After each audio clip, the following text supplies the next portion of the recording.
네, 안녕하십니까. 지금부터 애교협 제10차 토론회를 온라인으로 가지도록 하겠습니다. 마스크를 끼고 있어서 잘 아시겠습니다만, 요즘 코로나 때문에 상당히 어색하긴 한데, 하여튼 마스크를 끼고 이렇게 온라인으로 세미나를 할 수밖에 없는 상황임을 우린 다 알고 있습니다.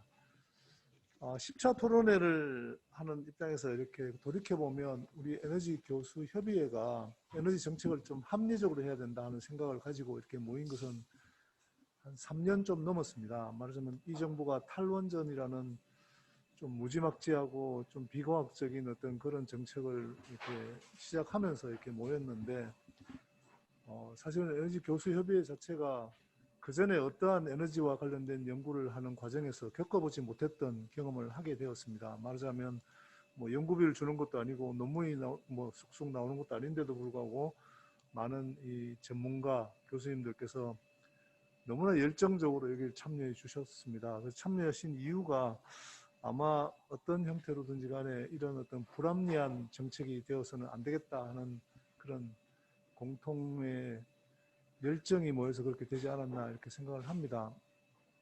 그동안 많은 노력을 하였습니다. 오늘 같은 토론회도 벌써 10차에 걸쳐서 하고 있고요. 다양한 주제로 이미 했었습니다. 그 다음에 때에 따라서는 교수들의 걸맞지는 않은데 성명서도 많이 발표를 했었고요. 또 언론에 기고도 하고 칼럼도 많이 썼었습니다. 그래서 많은 노력을 했음에도 불구하고 에너지 정책이 나가는 방향에 관해서는 거의 요지부동이다 하는 게 올바른 표현이 아닌가 이렇게 생각을 합니다. 너무나 많은 문제를 이렇게 이야기를 하였고 이미 우리가 겪었던 미세먼지나 혹은 기후변화와 관련된 문제, 그다음에 전기요금, 한전의 부채, 적자 이런 것에서부터 많은 문제가 이미 노출되었지만 어떻게 보면 그것은 빙산의 일각에 불과한 것 아닌가 이렇게 생각을 합니다. 여기에 모였던 많은 분들이 이와 같은 정책들이 시행되는 경우에 생길 수 있는 더 장기적인 문제에 관련된 우려가 그런 모임을 유지해 왔지 않나 이렇게 생각을 합니다.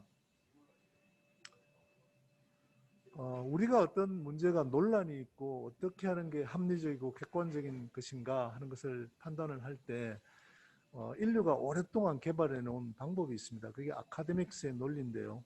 사실 에너지 교수 협의회는 어떤 단일 전공만 있는 건 아닙니다. 물론 원자력 공학만 있다고 생각하시겠지만 전 경제학이고 다양한 분야의 학문이 모여서 이제 이 에너지 교수 협의회를 운영하고 있는데 어떤 학문을 했든지 간에 우리가 공통으로 훈련받는 과정이 있습니다. 그게 뭔가 하면 어떤 걸 관찰하거나 사유를 하는 과정에서 우리의 생각을 정리해서 가설을 만들고 그 가설을 이제 입증하기 위해서 자료를 모으고 실험을 합니다. 그래서 우리가 보다 객관적인 결론에 도출하는 과정을 겪게 되는 것이죠. 그 과정에서 우리가 데이터를 부적절하게 사용하지 않았나 혹은 실험을 정말로 퓨어하게 진행을 했느냐에 대한 엄청난 논란을 하고 그 논란이 이제 모여서 우리가 어떤 결론의 객관성을 확보한다 이렇게 생각을 합니다. 그런 견지에서 보면 현재 진행되고 있는 탈원전의 논리는 너무나 그런 어떤 우리가 오랫동안 개발해 왔던 그런 논리적인 어떤 추론의 과정을 완전히 무시를 해버렸고 어떻게 보면 너무나 비과학적이고 너무나 무도한 어떤 논리에 의해서 이게 진행되어 가고 있다고 생각을 합니다. 합리적인 어떤 설명도 없었고 어떠한 형태의 이런 논란에 대해서 대답도 없는 상태가 오랫동안 지속이 되었습니다. 며칠 전에 숭실대 김현숙 교수께서 쓴 칼럼을 이렇게 보니까 어떤 우리가 전문가들이 어떤 얘기를 해서 어떤 정책이 개선이 되려면 최소한 의지는 있어야 된다. 의지가 없거나 아니면 의지를 반대로 갖고 있는 사람들에게 어떤 전문가의 어떤 논리를 가지고 정책의 방향을 합리적으로 가도록 하는 게 너무나 어렵다는 걸 써놓은 글을 봤습니다. 아마 어떻게 보면 우리가 이 정부 들어와서 탈원전뿐만 아니라 많은 소득 주도 성장이라든가 작금의 의료와 관련된 공공 의료 문제라든가 이 모든 부분에 있어 가지고 어떤 우리가 종래에 갖고 있던 어떤 아카데믹스가 갖고 있던 추론의 논리나 아니면 어떤 밸런싱의 그런 걸 무너지게 만든 게 아닌가 하는 아주 생각을 하지 않을 수가 없었습니다. 오늘 제목을 한번 봐주시기 바랍니다. 정치 논리에 망가진 대한민국 에너지 정책 바로잡을 길을 묻다. 굉장히 자극적인 주제이고 어떻게 보면 좀 우리가 통상 쓰지 않는 언어를 썼기 때문에 뭐 그 어떤 이런 어떤 제목이 나오게 된 게 바로 우리가 처해 있는 현재의 에너지 정책과 관련된 위기감이 이런 어떤 이유 때문에 아니겠는가 하는 어떤 생각이 오늘 세미나를 만들게 되었습니다. 오늘 세미나 발제는 동덕여자대학교 경제학부의 박주헌 교수님께서 발제를 해주시고 코로나 바이러스 감염증 예방 수칙에 대해 안내 말씀드립니다.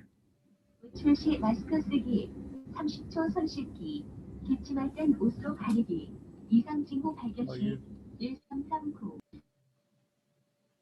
괜찮나요? 마이크 어디 공유되고 있나요? 됐습니까?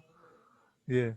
그래서 아마 그 오늘 그 발제를 맡아주신 박주원 교수님 발제에 이어서 내봉 교수님, 옹기훈 숭실대 교수님, 성풍원 카이스트 교수님, 이덕환 서강대학교 화학과 교수님, 그 다음에 부산대학교의 정재준 교수님께서 토론을 맡아주시는 진행을 하도록 하겠습니다. 그럼 뭐 이어서 바로 박주원 교수님께 발제를 부탁드리도록 하겠습니다. 동덕여자대학교 이거 눌러가네. 아니요, 안 눌러도 됩니다. 네, 동덕여자대학교 경제학과에 있는 박주원 교수입니다. 제가 오늘 그 주 교수님한테 이 발제를 좀 부탁을 받고 제가 사실 뭐 정치학을 한 사람도 아니고 그래서 제가 잘 이거에 대해서 충분히 제가 사전 상식이 충분하지 않기 때문에 어떨까 싶었는데요. 그래도 그냥 그 전문가적인 식견은 아니지만 이미 여러분들이 잘 알고 있는 그런 내용을 한번 우리가 정리하고 그 속에서 왜 우리 그 원전 문제에 정치가 개입할 수밖에 없는가라고 하는 원인을 한번 같이 찾아보고요. 그 다음에 정치가 참여한다면 특히 우리나라에서는 거기에 정치가 원전을 설명한 원전 정책을 만들어 나가는 데 있어서 그 안에 있는 어떤 정치적 논리가 무엇인지를 한번 확인해 보고 그와 같은 논리에 대해서 우리가 어떻게 대응을 해야 될 것인가 하는 그런 의견을 한번 모으는 그런 시간을 갖는데 뭐 한번 그냥 발제 정도는 할 수 있겠다 싶어서 이 발제에 응하도록 했습니다. 제가 잡은 제목은요. 이념 투쟁의 도구화된 원전 구하기라고 조금은 좀 또 자극적으로 뽑았는데요. 뒤에 조금 좀 예민한 부분도 있어서 어떨지 모르겠습니다. 이게 지금 다음 네. 여러분 잘 아시다시피 에너지는 전략적으로 매우 중요하죠. 에너지는 평시에는 경제의 젖줄이 되고 전시에는 국가의 생명줄이 됩니다. 따라서 에너지 공급 차질이 생기면 경제와 국방에 치명적인 손상을 주게 되고 이것은 바로 국가 에너지 문제로 크게 비화될 수 있는 문제가 있는 부분입니다. 따라서 에너지는 결국은 안보의 핵심과 또 국가 정책의 우선순위에선 또 안보가 다른 어떤 아젠다보다도 상위에 있다는 이 두 가지 점이 합해지면 자연스럽게 에너지는 정치의 대상이 됩니다. 특히 뭐 이 에너지는 국제 정치에 있어서 많은 그 갈등의 원인을 제공하고 있죠. 뭐 다니엘 이어긴 같은 사람은 20세기 전쟁은 석유에 의한 석유 전쟁이라고 정의한 바도 있습니다. 이게 안 넘어가네요. 네. 이제 그러면 우리가 좀 매크로하게 거시적으로 봤을 때 왜 에너지 문제에 정치가 이게 개입하는가에 대해서 보시면요. 지금까지의 미국의 대외 정책을 한번 보시면 미국은 결국은 미국의 대외 정책은 두 가지 축에서 움직인다고 보통 말하고 있습니다. 하나는 이 자유 경제 체제, 그러니까 자유 진영이죠.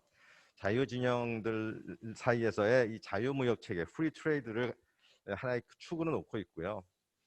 또 하나는 미국 경제 입장에서 이 에너지 접근성이라고 하는 것을 하나의 또 축으로 놓고 있죠. 따라서 이 미국은 이 자유무역 체계를 보존하기 위해서는 이 원활한 이 항로를 무역 항로를 안전하게 유지해야 되겠고, 또 이 석유의 접근성을 높이기 위해서도 항로의 안전한 확보가 필요하다는 것은 이 세계 경제와 미국 경제의 가장 기본 조건으로 인식하고 있습니다. 따라서 이와 같은 배경으로 사실 1980년의 카터 독트린이 사실 지금까지 미국 외교 이 정책의 하나의 그 기준이 되고 있었는데요. 카터는 미국에 대한 에너지 차단은 미국의 생존 문제이며 이를 위협하는 세력을 막기 위해 미국은 언제든지 군사력을 사용할 것이다. 결국은 페르시아 법과하겠습니다. 페르시아 만에 언제든지 군사 개입을 할 수 있다라고 이게 선언을 한 것이죠. 이것이 중심이 돼서 미국의 중심 세계 질서가 형성이 되고 세계 경찰국으로서의 미국 역할이 지금까지 이어오고 있습니다. 다음입니다. 트럼프가요, 최근에 여러분 잘 들으셔서 알겠지만 이스라엘의 수도를 예루살렘을 인정을 하고 텔아비브에 있었던 미국 대사관을 이스라엘로 옮기는 일을 했습니다. 또 무엇보다도 시리아하고 지금 분쟁 지역으로 알려져 있는 골란 공원에 대한 실질적인 지배권, 주권을 이스라엘한테 인정하기도 했죠. 사실 이것은 73년 10월에 있었던 4차 중동 전쟁 때를 생각해 보면은 격세지감을 느끼는 부분입니다. 왜냐하면은 4차 중동 전쟁 때 미국이 이스라엘 편을 들었다고 해서 중동 국가들이 이제 석유에 대한 금수 조치를 취하고 그것이 결국 1차 오일 샤크로 이어졌던 그런 트라우마를 갖고 있어서 그 이후에 사실은 미국은 이스라엘하고는 어느 정도 거리를 두면서 중동하고 상당히 친해지는, 가까워지는 그런 정책을 취해왔는데 그것에 대해서 사실은 이스라엘과 저렇게 가까워지는 모습은 일대 변환으로 우리가 인식할 수 있습니다. 근데 그와 같은 미국의 외교 정책이 바뀔 수 있었던 가장 기본적인 근본 원인 혹은 힘은 결국 셰일 혁명에 있다고 보는 거죠. 결국은 셰일로 인해서 미국은 이제 중동의 의존도가 현격히 낮아질 수 있고 그러면서 다시 전통적인 이스라엘 쪽으로 움직여가는 그와 같은 세계 질서를 재편하려고 하는 움직임이 있죠. 이것에 대해서 피터 자이언 같은 사람은 미국이 세상에서 손을 때려는 움직임을 보이고 있는데 시장이 개방적이지도 않고 또 운송 경로가 안전하지도 않고 에너지를 쉽게 확보하지도 못하게 될 세상이 어떤 식으로 작동할지 어렴풋이 감이라도 잡는 나라가 거의 없다라고 지금 경고한 바도 있습니다. 다음입니다. 그러면 미국의 미래는 어떻게 되느냐? 근데 미국은 석유 자원의 어떤 셰일을 가지고 자기네들의 어떤 석유 독립을 추구해서 중동의 중요성은 떨어졌지만 석유가 갖는 에너지로서의 가치는 여전히 자기네들 안보의 하나의 수단으로 활용하려고 하는 뜻을 분명히 하고 있는 것 같습니다. 사실 미국의 인도태평양 전략, 새로 수립되고 있는 인도태평양 전략도 결국 중국의 남중국해를 지나가는 중국의 에너지 운송로에 대해 압박을 가함으로써 중국에 대한 경제적 견제를 하는 것을 목표로 한다고들 많은 전문가들이 얘기하고 있습니다. 여전히 에너지는 미국의 과거, 현재, 미래의 외교 안보 정책의 중심축을 가지고 있는 것이죠. 이것이 하나의 매크로하게 봤을 때 에너지에 정치가 개입하는 하나의 사례를 우리가 볼 수 있고 그렇게 작동하고 있는 모습을 우리가 확인하고 있습니다. 다음입니다. 그러면 다음에는 좀 우리가 이제 에너지를 하나의 상품으로 본다면 이 상품 거래에 있어서는 이 문제를 정치가 아닌 경제 내에서 이거를 해결할 수 있지 않느냐라고 하는 이제 또 질문을 던져볼 수 있습니다. 그러니까 이건 약간 마이크로하게 보는 거죠, 이 문제를요. 사실 우리 경제학에서는 우리 경제학과 1학년 신입생들한테 첫 번째 가르치는 과목이 경제 원론인데요. 그때 이제 세계적으로 가장 많이 사용하는 교과서가 그레고리 맨큐 하버드 대학에 있는 교수인데 이 양반이 쓴 Principles of Economics라는 책을 씁니다. 이 책의 첫 번째 챕터에 보면 10개의 경제학 기본 원리라고 하는 걸 얘기하는데 이 사람이 그 중에서 6번째 원리로 말을 하고 있는 것이 여기 써 있듯이 market is usually a good way to organize economic activities. 그러니까 경제 활동이라고 하는 것, 네, 경제 활동이라고 하는 것이 경제 활동이라고 하는 것이 이것을 잘 오가나이즈 하는 잘 안 됩니다. 오가나이즈 하는 하나의 방법으로 시장을 선택하고 있는 거죠. 네. 시장을 선택하고 있는 거죠. 시장이 하나의 좋은 방법이다. 그러니까 시장을 통해서 이런 문제들을 많은 경제적 활동을 해결할 수 있다라고 이제 얘기하고 있는 것을 6번째 프린시플로 제공하고 있거든요. 근데 재밌는 것은 여기서 부사가 중요합니다. 이 사람이 usual이라는 말을 이렇게 쓰고 있거든요. 이게 not always예요. 그러니까 항상 그렇지는 않다는 거예요. 시장에 맞는 게 아니라는 것을 인정하고 있는 겁니다. 그러면 어떤 경우에서는 시장이 제대로 워킹하지 않는 부분도 있다는 걸 인정하는 거 아닙니까? 바로 경제학에서는 시장이 제대로 워킹하지 않는 상황을 뭐라고 얘기하냐면 시장이 실패했다고 얘기를 합니다. 마켓 페일러라는 표현을 쓰죠. 시장이 실패하는 원인에는 상당히 여러 가지가 있습니다. 뭐 공공재의 존재도 있고, 뭐 인포메이션 에이시메트리 문제도 있고, 뭐 이런 독과점의 문제도 있고 이런 것들이 있습니다만 가장 대표적인 그 시장 실패의 원인으로 지적하는 것이 소위 externalities라고 하는 외부 효과입니다. 외부 효과는 뭐 악영향을 주면 네거티브 externalities라고 그러고 긍정적인 영향을 주면 positive externalities라고 하는데 우리가 에너지와 관련된 대표적인 시장 실패의 원인은 환경의 외부 효과, 네거티브 익스터널리티를 보통 얘기들 하곤 합니다. 다음입니다. 넘겨주시겠습니까? 근데 이와 같은 엑스터널리티 문제가 있을 때 경제학 시장에서는 이 시장 완전히 시장에서 해결할 수 없지는 않습니다. 시장에서 여전히 소위 경제적 인센티브를 통해서 이 문제를 해결할 수 있는 방법이 있는데요. 그것이 뭐냐면 외부 효과의 외부 비용의 내부화입니다. 그래서 internalization of external cost. 그러니까 외부 효과의 문제라는 건 뭐냐면 실제로는 피해를 야기했는데 그 피해에 대해서 일체의 어떤 보상이나 그것에 대한 가격 지불이라는 것이 이루어지지 않기 때문에 자원 배분의 왜곡이 생긴다는 이야기거든요. 즉 가격에 반영되지 않은 외부 비용을 조세 등의 방법을 통해서 생산 비용에 포함시킴으로써 궁극적으로 가격에 반영시킬 수 있으면 여전히 시장 안에서 해결할 수 있다라고 하는 것이 이제 경제 논리인데요. 자, 이렇게 하기 위해서 가장 필수적인 전제 조건이 뭐냐면 바로 이 외부 비용이라고 하는 것을 산정을 해야 됩니다. calculation, estimation을 해야 될 문제가 있는 거죠. 근데 외부 비용을 산정하려면은 해야 되는데 이 환경 비용을 산정하게 하는 것을 매우 어렵게 하는 문제들이 있습니다. 최근에 이제 환경 이슈의 특성 때문에 이 환경과 관련된 문제에 대해서 외부 비용 산정을 어렵게 하고 있는데요. 이 환경 이슈에 대한 특성은 6가지로 정리했는데요. 이건 사실 뭐 제가 쓴 그 환경 경제학이라는 교과서에서 제가 정리해 놓은 건데요. 그 첫 번째는 새로운 도전입니다. 그러니까 한 번도 우리 인류가 경험하지 못했던 뭐 기후 변화 같은 거죠. 새로운 도전이기 때문에 피해 산정을 위한 경험과 지식이 부족합니다. 그리고 고질화되어 있습니다. 이게 시스템 안에서 있는 에러 문제이기 때문에 이게 시간이 지난다고 해서 저절로 해결될 것 같지 않습니다. 그리고 악질화되어 있습니다. 뭐 구체적으로 생명을 위협하고 이렇기 때문에 생명의 가치 평가를 어떻게 해야 되는가 하는 철학적 문제에도 부딪히게 되고요.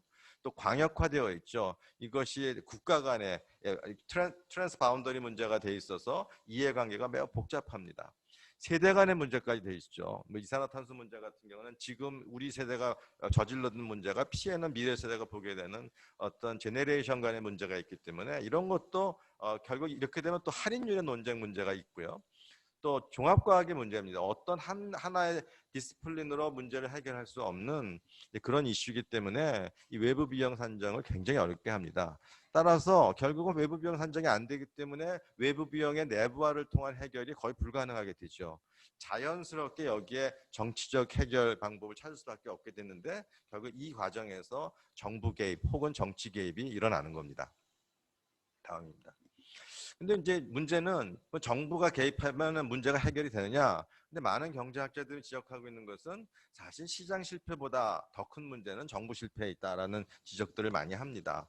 이 정부 실패가 일어나는 원인은 여러 가지가 있는데요. 가장 큰 원인은 뭐냐면 그 정부를 지배하고 있는 정치 세력이 갖고 있는 셀프 인터레스트, 자기네들이 갖고 있는 어떤 이해관계라든가 자기들이 갖고 있는 신념, 이념 이런 것에 의해서 실패되는 사례가 굉장히 많죠. 뭐 그 이외에도 아주 뭐 근시안적인 이 관료들이 근시안적인 태도를 갖고 있다거나 이 소위 규제 포획이요. 실제로는 규제 당국이 규제를 할 것 같은데 규제의 대상이 되는 사람의 하고 짝짝꿍이 돼가지고 규제 대상의 인터레스트에 충실한 뭐 그런 정책을 피한다든가 등등의 여러 가지 이유로 정부가 실패한다. 즉 정치 개입이 실패해서 실제로 마켓 페일리어보다 더 큰 문제를 만들어낸다라고 하는 이런 이론과 주장이 있습니다. 다음입니다. 그럼 우리나라의 에너지 시장에서 정치 실패의 대표적 사례를 몇 개 제가 한번 찾았지 뭐 내 생각으로 몇 개 선택해 봤습니다. 첫 번째는 전력 시장 구조 개편을 안 들을 수 없을 것 같습니다. 옆에 계신 뭐 온기훈 교수님, 송 교수님이 중심이 돼서 많이 과거했었던 부분인데요. 보시면 이것이 우리가 2001년에 이제 1단계로 발전 경쟁이 시작됐다가 지금 여기까지 와 있는 거죠. 원래 계획대로 가면 2004년, 2009년에서 우리나라의 전력 시장은 완전히 시장화, 그러니까 자유화되는 그와 같은 이 계획으로 갔어야 되는데 보시면 보세요. 2004년에 가시면은요, 이 논의가 중단이 됩니다. 근데 놀라운 사실이 이 중단되는 곳이 어디냐면 노사정위원회에서 중단이 됩니다. 분명히 전력 문제는 이게 산업 문제거든요. 이게 산업 정책을 다루는 위원회가 아닌 노사 문제를 다루는 노사정위원회에서 이 전력시장 계획을 갖다가 무산시키죠. 결국 여기서 보시면 배전분할 저지투쟁 승리보고대회라고 하는 것을 이렇게 연기를 했습니다. 또 하나는 이명박 대통령 때 저는 해외자원 개발도 실패 사례로 들 수밖에 없다고 생각합니다. 이명박 대통령이 2020년까지 뭐 소위 석유가스 같은 경우에 자주 개발률을 갖다가 20%라는 목표를 설정하고 석유공사 등 공기업에다가 엄청난 증자를 통해서 돈까지 주면서 그 목표 달성을 독려했거든요. 뭐 그런 과정에서 결국은 전 세계 시장에서는 우리나라가 어떤 목표를 세워놓고 반드시 그 자주 개발률을 달성해야 된다면 결국은 많은 그 유전들을 살 수밖에 없다라고 하는 것이 우리의 카드가 노출이 되고 뭐 그로 인해 가지고 뭐 제대로 좋지도 않은 그런 유전들을 막 어거지로 사들이는 과정에서 많은 국가에 손실을 끼쳤던 이 부분도 결국은 정치가 개입해서 실패한 부분이라고 생각합니다. 또 하나는 좀 뭐 전기요금 부분이죠. 뭐 여기 국회에서 제가 그때 했었던 회의인데요. 거기에 보면은 정치에서 전기요금을 놓아주자라고 하는 이런 제목으로 했는데 뭐 아시지 않습니까? 결국 전기요금이 왜곡돼서 두부값, 콩값, 두부값이 콩값보다 싸지는 이와 같이 어처구니 없는 일이 이루어지는 것이 지금 현재의 상황입니다. 그 다음에는 이제 지금 좀 진행되고 있는 탈원전, 탈석탄이죠. 대통령이 먼저 탈원전, 탈석탄을 외치고 결국은 공무원들이 뒤에서 이걸 해결하기 위한 모범 답안을 찾느라고 지금 무지하게 애를 쓰고 있는 모습이라고 보입니다. 다음입니다. 탈원전 정책은 정치 실패의 대표적 사례가 될 듯합니다. 우선 개발 단계에서 보면은 뭐 다 아시지 않습니까? 과학적, 경제적 논리 없이 소수의 비전문가에 의해서 주먹구구식으로 공약사 개발되고 이것이 바로 선언되는 일이 있었습니다. 여기 나와 있는 분들이 지금 동아일보에 의하면은 이 공약을 만든 대표인들이라고 그러는데요. 뭐 다 아시는 분들이죠. 근데 공통적인 사항은 안병욱 차관, 뭐 김좌관 이분 다 하천 전문가, 이 김익준 교수님은 무슨 미생물학 전문가이시죠. 그다음에 이상원 씨는 무슨 기후변화 쪽 무슨 운동을 했던 분인데요. 뭐 아시다시피 특히 김익준 교수님은 뭐 북태평양에서 잡히는 생선은 몇백 년 동안 먹지 말아라. 일본이 후쿠시마 이후 무려 60만 명의 사람이 더 죽었다라고 하는 참 놀라운 말씀을 많이 하시지 않았습니까? 하여튼 이런 분들에 의해서 이게 만들어졌고요. 다음입니다. 그러면 정책을 결정하는 과정은 어땠느냐? 요거는 전에 작년에 우리 온기훈 교수님이 했었던 그 발표에서 좀 제가 인용을 했는데요. 위헌적 요소가 있는 과정을 무리하게 과속 추진한 부분이 있죠. 법률 개정, 손실보상 대책 없이 탈원전을 결정했습니다. 특히 최상위 계획인 에너지 기본 계획을 무시했죠. 여기 보시면 여기 보세요. 이렇게 쭉 공약하고 당선되고 고리 1호기 연구 정지시키고 뭐 신고리 5, 6호기 뭐 공론화 위원회 하고 왔다가 12월에 8차 전력 수급 기본 계획에서 좀 구체화한 거죠. 신규 원전 6개 취소하고 2030년까지 재생에너지 발전 20% 목표 달성했는데 이때는 여전히 2차 에너지 기본 계획이 18억개 살아 있을 때였거든요. 그러면 이것을 무시하고 이렇게 간 것 자체 대단히 이거 지금 위헌적 요소가 있다고 저도 동의합니다. 그 다음에 탈원전 관련 유일한 민주적 정치 과정이라고 굳이 붙인다면은 신고리 5, 6호기에 관련한 공론화 토론화 과정 정도가 있었다고 봐지는데 이것도 그 이후에 원하는 결과가 안 나오니까 이런 뭐 등등의 공론화 과정도 자치를 종적을 갖췄다고 볼 수 있죠. 다음입니다.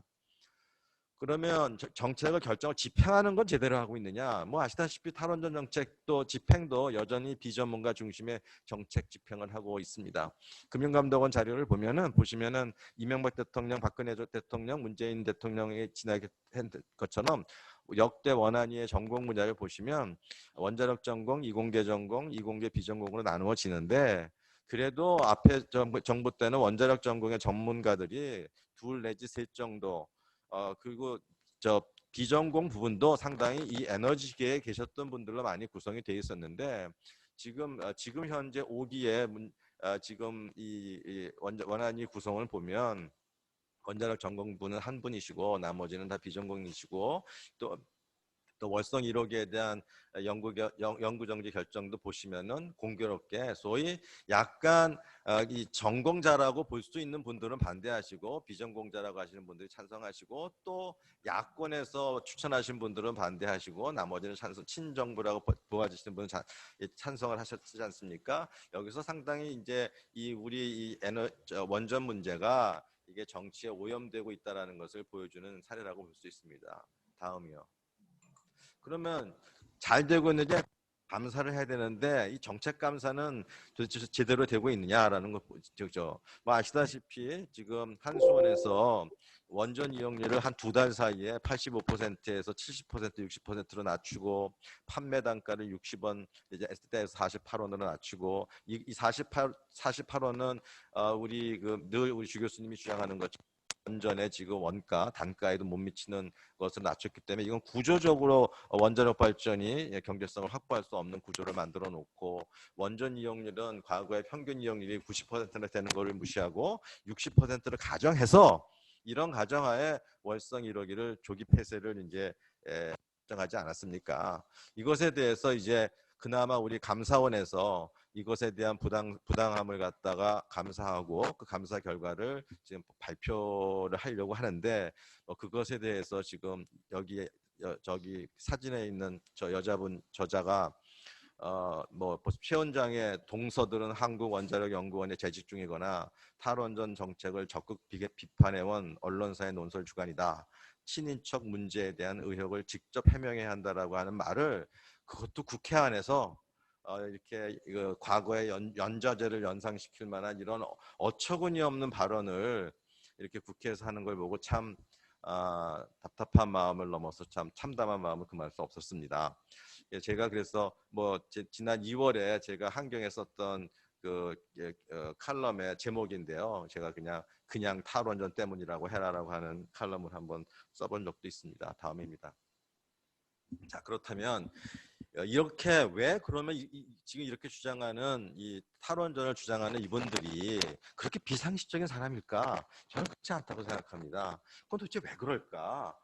우리가 정상적인 생각을 하면 왜 이렇게 비합리적일까라는 얘기를 하게 되는데 결국은 저는 이것이 이 원전 문제보다 더 상위에 있는 이 가치의 문제이기 때문에 이런 거 아닌가라는 생각이 듭니다. 우선 이 사회주의, 생태 사회주의를 좀 들여다볼 필요가 있다고 생각합니다.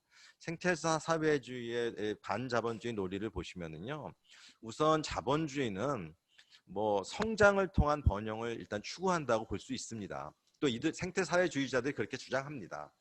그러면 이 사람들은 성장은 반드시 생태계를 위협한다고 보고 있습니다. 왜냐하면 자연자원을 쓰게 되고 거기서 폐기물이 나오고 하는 과정에서 환경이 오염되죠. 그러면 이 문제를 해결하기 위해서는 결국은 성장 없는 번영의 패러다임을 추구해야 된다고 이렇게 생각을 하죠. 그러면 결국은 성장 없는 번영의 새로운 패러다임을 추구한다는 것은 돌아서 자본주의를 극복하지 않으면은 안 된다라고 하는 이런 논리 구조를 갖고 있다고 합니다. 이 사회주의 환경론자의 아주 거의 대북격이라고 하는 이 머레이 북친이라는 사람이 한 말인데요. 자본주의가 초래하는 모순은 인간 사이의 모순보다 인간과 자연 사이의 모순이 더 큰 문제다. 사실 이 사회주의나 공산주의는 인간 사이의 모순에서 출발을 하지 않습니까? 소위 그 프롤레타리아와 이 부르주아 간의 어떤 모순 사이에서 시작하는데 그 모순보다 인간과 자연 사이의 모순이 더 큰 문제다. 끊임없이 성장하고 생산해야 하는 자본주의를 그대로 놓아둔 채 환경 문제가 해결되기를 바라는 것은 마치 배 밑바닥에 뚫린 구멍을 막지 않고 바가지로 물만 퍼내는 것 같다라고 이렇게 말할 정도입니다. 자, 근데 이렇게 사회주의자가 이와 같은 지금 논리 체인을 가지고 이제 이 자본주의를 극복하는 자본주의를 타도하려고 하는 이런 이제 운동을 전개하고 있는데 다음입니다. 자, 여기에 하나 문제가 생겼습니다. 뭐냐면 성장은 반드시 생태계를 위협한다는 명제에 대해 원전은 반대 논리를 제공하기 시작했습니다. 예, 원전은 아주 밀도 있는 에너지로서 우리가 그 생태계에 큰 영향을 주지 않으면서 계속 성장을 해나갈 수 있는 그와 같은 에너지를 제공할 수 있다라고 하는 논리를 제공하는 것에 무척 당황했었다고 합니다. 그래서 다음입니다. 그래서 이제 이렇게 자연스럽게 원전을 극복해야 된다는 반원전의 운동이 생겼다고 합니다. 다음입니다. 다시 생각해 생태주의 반원전 정의해보면요. 사실 70년대 초반까지는 미국과 유럽에서 대부분의 환경운동가들은 친원자력이었다고 합니다. 그 친원전을 주장했던 배경은 대기오염의 해결책으로서의 원전의 가치를 많이 인정을 했다고 합니다. 예를 들어서 오하이오주 같은 경우에는 당시 70년대 초반까지 대기오염이 하도 심해서 낮에도 자동차 전조등을 켜야 할 정도로 심각했는데 이 문제를 해결하는 하나의 방법으로 원전을 선택했고 오하이오주는 대기오염 해결책으로 8개의 원자로를 건설하게 됩니다. 근데 이데올로기에 의한 반원전 운동은 60년대 캘리포니아에서 시작했다고들 하는데요. 뭐 여러 가지 설이 있습니다. 근데 이게 참 재밌는 게 반원전의 배경이 이 인구 과잉과 과소비의 해결책으로서 반원전 운동에 됐던 좀 엉뚱한 점 이와 같은 이게 있었다고 하는데요. 이건 이제 위스콘신 대학의 이 사람들 되게 아주 이거 찾아보니까 엄청난 환경 활동가인데요. 그러니까 우리가 그 에너지는 원전입니다. 그 에너지를 가지고 저지르게 될 일을 생각할 때 값싸고 풍부한 청정 에너지의 발견은 재앙이나 다름 없을 것이다라고 이렇게 자기의 그 페이퍼에서 그렇게 얘기를 합니다. 보시면 밑에 보시면 원전은 값싸고 풍부한 청정 에너지라면 이것은 원전은 자본주의의 확대 재생산을 계속 지탱해 줄 수 있는 중요한 에너지원으로 자리 잡을 수 있고 이것은 결국은 이것을 계속된다면 자본주의는 계속 계속 유지될 것이고 그렇게 되면은 사회주의 건설하게 걸림돌이 될 수 있죠. 그래서 이거 자연스럽게 이것이 반원전으로 갔다라고 이렇게 볼 수 있습니다. 다음이요. 우리나라에 있는 제가 좀 찾아봐요. 뭐 요번에 워낙 급히 찾아서 다는 알지 모르겠는데요. 뭐 이런 우리나라 안에서도 반원전과 이 반자본주의 투쟁을 연결하는 여러 가지 언급들이 있습니다. 좌파라고 하는 아마 잡지가 있는 것 같은데요. 거기에 편집장으로 있는 사람이 탈핵 생태사회로의 전환은 한국 좌파의 공통된 가치다. 네, 또 사회주의자라고 하는 잡지도 있는 것 같아요.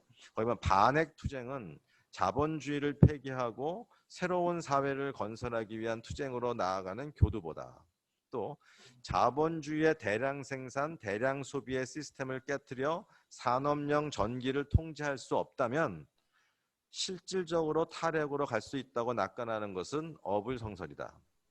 생태사회주의는 에너지 자본 및 자원에 대한 중앙 차원의 통제와 사회화를 한 축으로 하고 협동조합 등의 방식을 통해 지역 분산적으로 사회화된 에너지 경제를 다른 한 축으로 하여 수립된다. 그러니까 이게 지금 제 생각에는 이 협동조합 등의 방식을 통한 지역 분산적 사회화된 에너지 경제, 이게 이제 태양광을 같은 재생에너지의 확대가 여기에 해당되는 것 같고, 중앙 차원의 통제는 공기업의 민영화를 극히 반대하고 하면서 정부의 통제력을 계속 유지하고, 사회화를 한다는 얘기는 역시 이것도 이제 민영화에 반대하는 그런 논리로 확산된 것이 아닌가 하는 그런 생각을 해봤습니다. 다음입니다.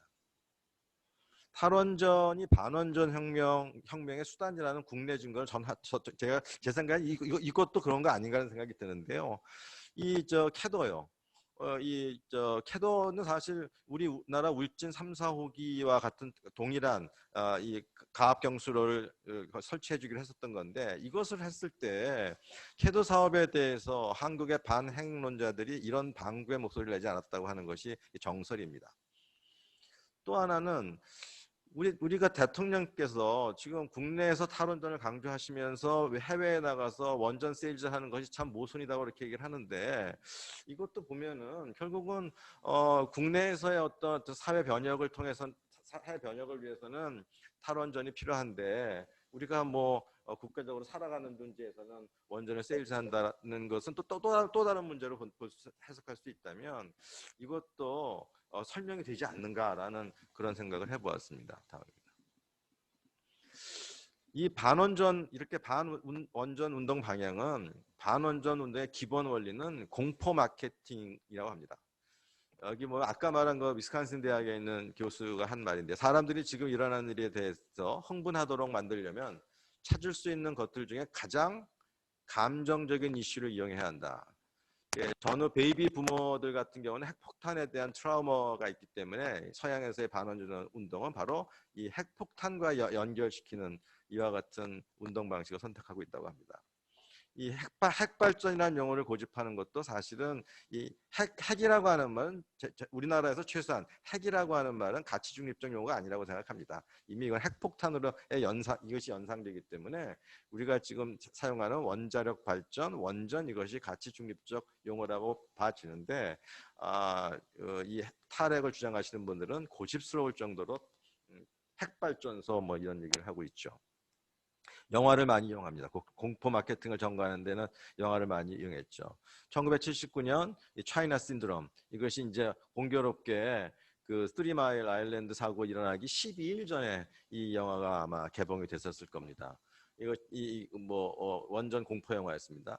오른쪽은 독일에서 2006년에 이제 개봉된 영화인데요. 디 볼케라고 하는 영화랍니다. 이것은 1987년인가에 있었던 독일 안에 있었던 그 어린 아이들이 읽는 소설 중에 이 원전 공포 소설이 되게 유행했던 소설이 있었답니다.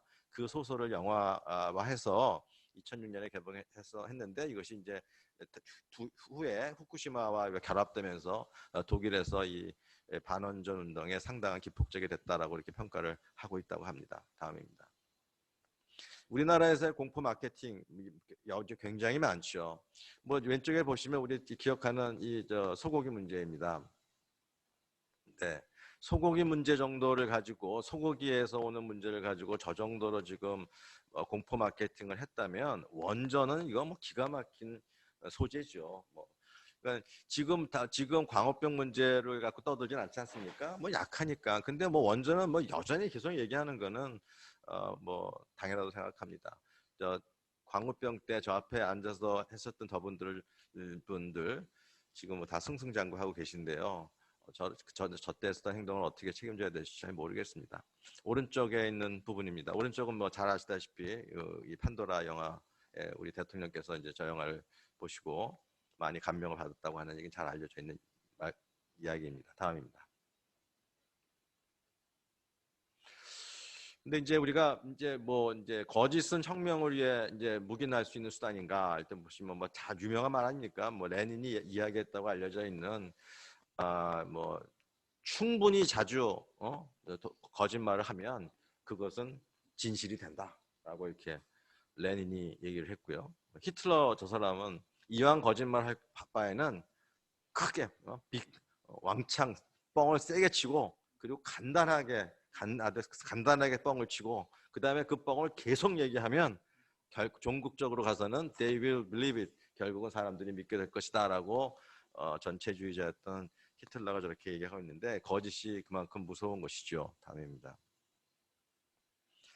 그러면 뭐 제가 생각해 본 건데요. 공포 마케팅에 기대한 억지 정치에서 에너지 정책을 건져내려면 어떻게 해야 될까?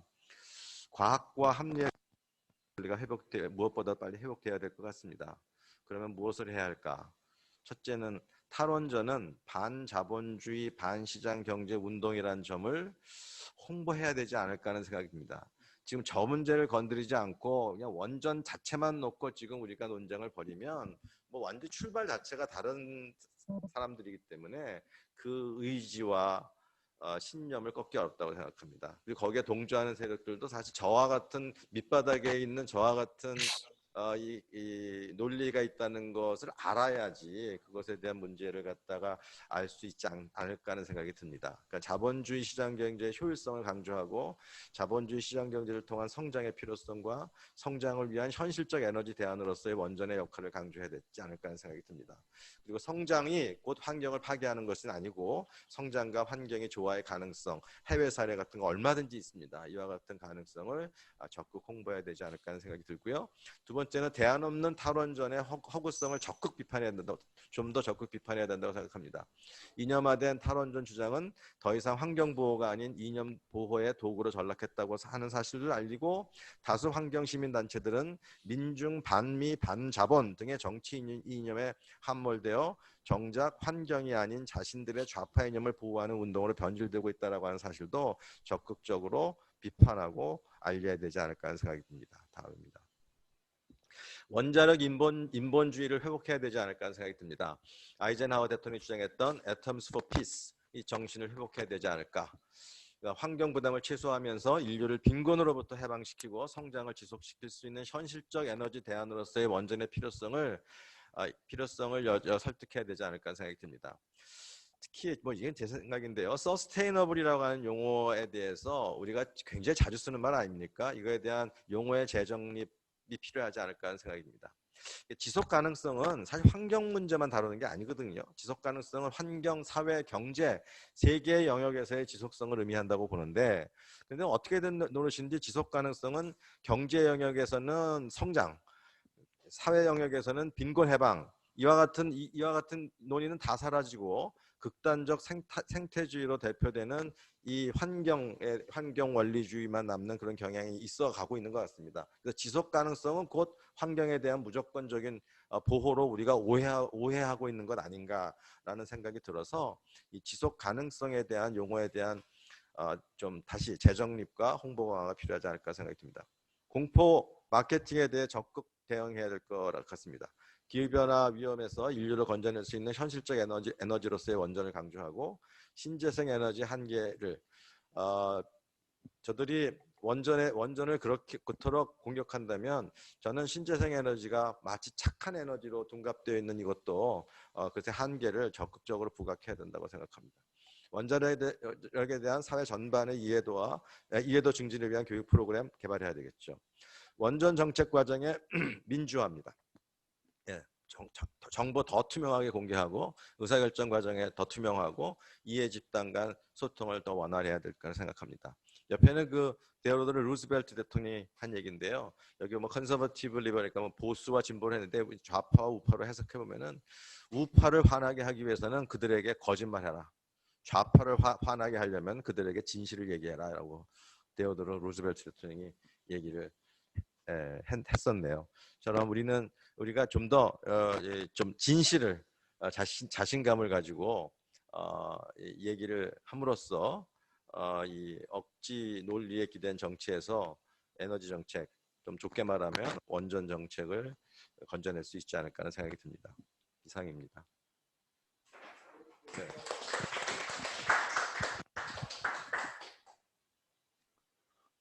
네, 박 교수님 고맙습니다. 뭐 오랫동안 준비도 하셨고 아주 간명하게 잘 정리해 주셨습니다.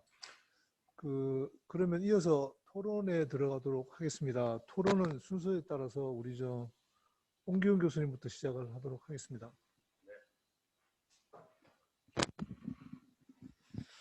네, 박주영 교수님이 뭐 아주 여러 각도에서 아주 재밌는 예를 들어가시면서 좋은 말씀을 해주셨습니다. 말씀해주신 그 내용 중에 이제 정부의 역할이 정당화될 수 있는 것은 시장의 실패를 이제 시정하기 위해서 정부가 적절한 역할을 해줘야 된다. 이런 말씀을 해주셨는데 당연히 저도 이제 공감을 합니다. 사실 뭐 우리가 보통 보이지 않는 손에서 우리가 아담 스미스를 위해 그런 고전학파적인 그 경제 이론에 따르면 사실 시장은 내버려 두는 것이 가장 효율적으로 움직일 수 있다. 이렇게 생각을 합니다. 그렇지만은 우리가 에너지 문제에 있어서는 역시 externality, 즉 특히 이제 부정적 외부 효과가 있기 때문에 그 부분을 정부가 적절하게 조세라든지 또는 부담금 같은 거를 통해서 낮은 요금을 좀 정상화시키고 그래서 에너지를 효율적으로 쓸 수 있도록 하는 정부의 역할은 필요하다고 봅니다. 그러나 현 정부가 지금 현재 취하고 있는 정책들을 보면은 이거하고는 동떨어진, 이거와 관계없는 이런 오히려 시장을 더 왜곡시키는 이런 정책들이 대부분이다라고 하는 점에서 저는 말씀을 드리고 싶은데, 우선 그 요금 문제가 지금 제가 말씀드리고 싶은 것 중에 하나입니다. 우리가 애교협을 지금까지 3년 동안 진행을 해오면서 지적된 내용 중에 하나가 또 요금 문제였거든요. 근데 사실 탈원전을 하면서 사실 요금 인상 요인은 굉장히 누적이 되어 왔습니다. 우리가 고유가 시대가 사실 엊그저께 있었는데 지금 유가가 다행히 떨어졌지만은 그래서 결국은 탈원전의 공복을 메우기 위해서 결국 화석연료 수입을 크게 늘릴 수밖에 없었고 정부는 뭐 화석연료 수입이 늘어서 그런 게 아니라 뭐 연료 가격이 올라서 그렇다라고 하는 이상한 그 논리를 피는데 결국 수입량이 늘고 연료 가격도 올랐기 때문에 그것은 결국 탈원전의 공백을 메우기 위해서 우리가 화석연료 수입을 크게 늘릴 수밖에 없었다라고 하는 측면에서 본다면은 콩과 두부 아까 말씀하셨는데 결국은 그 요인은 누적이 되었습니다. 다행히 최근에 유가가 떨어져서 화석연료 가격이 하향 안정이 돼서 좀 그 요인은 없어졌다고 봅니다만 이 문제는 결국 정부가 개입을 해서 오히려 시장을 더 요금을 통제함으로써 시장 상황을 더 악화시키는 정부의 잘못된 그 대응이다 이렇게 보거든요. 그거 역시 이념의 어떤 말하자면 요금을 올리면 이것은 정치적으로 이거 불리하다, 좋지 않다라고 하는 그런 어떤 정치 논리가 이제 지배를 했기 때문에 그렇다라고 하는 점을 다시 한번 지적을 하고 싶은데요. 사실은 제가 이제 오늘 말씀드리고 싶은 것은 이 정치 논리 때문에 이념 때문에 결국 국가의 그 에너지 정책이 좀 뒤틀리고 있다라고 하는 점을 몇 가지 점에서 좀 말씀을 드리고 싶은데 지금 이제 조 바이든 미국의 민주당 그 대통령 후보 같은 경우는 사실 어떻게 보면 민주당 하면은 공화당에 비해서는 비교적 진보를 추구하는 그런 정당인데 조 바이든 같은 경우에도 지금 기후 위기를 지금 강조하고 있고요. 그러면서 결국은 그 SMR 즉 소형 그 원자로에 대해서 연구개발 투자를 더 늘리겠다라고 하는 거를 지금 강조하고 있습니다. 강령에 보면 공약에 보면 그러니까 결국은 이념적으로 보면 오히려 탈원전을 추구할 듯한 그러한 그 민주당 정부에서도 어떻게 보면 오히려 좀 실용적인 불가피하게 이런 쪽으로 좀 나아갈 수밖에 없는 이런 상황이 아닌가. 지금 기후 위기라고 하는 절체절명의 그런 우리 인류의 어떤 그 도전, 위기 이런 거를 극복하기 위해서는 결국은 원전을 우리가 이제 4세대 원전 하면은 먼저 소형 원전이지 않습니까? 이제 그런 쪽으로 이제 연구개발 투자를 대폭 강화하겠다라는 것이 지금 공약에 들어가 있기 때문에 그렇게 본다면 우리의 문재인 정부도 진보 정부지만 그러한 좀 현실적인 문제를 감안해야 되지 않을까라고 하는 겁니다. 지난 여름 동안 보면은 우리가 그 장마가 뭐 52일 또 태풍 뭐 이런 속에서 태양광은 역할을 전혀 못했습니다.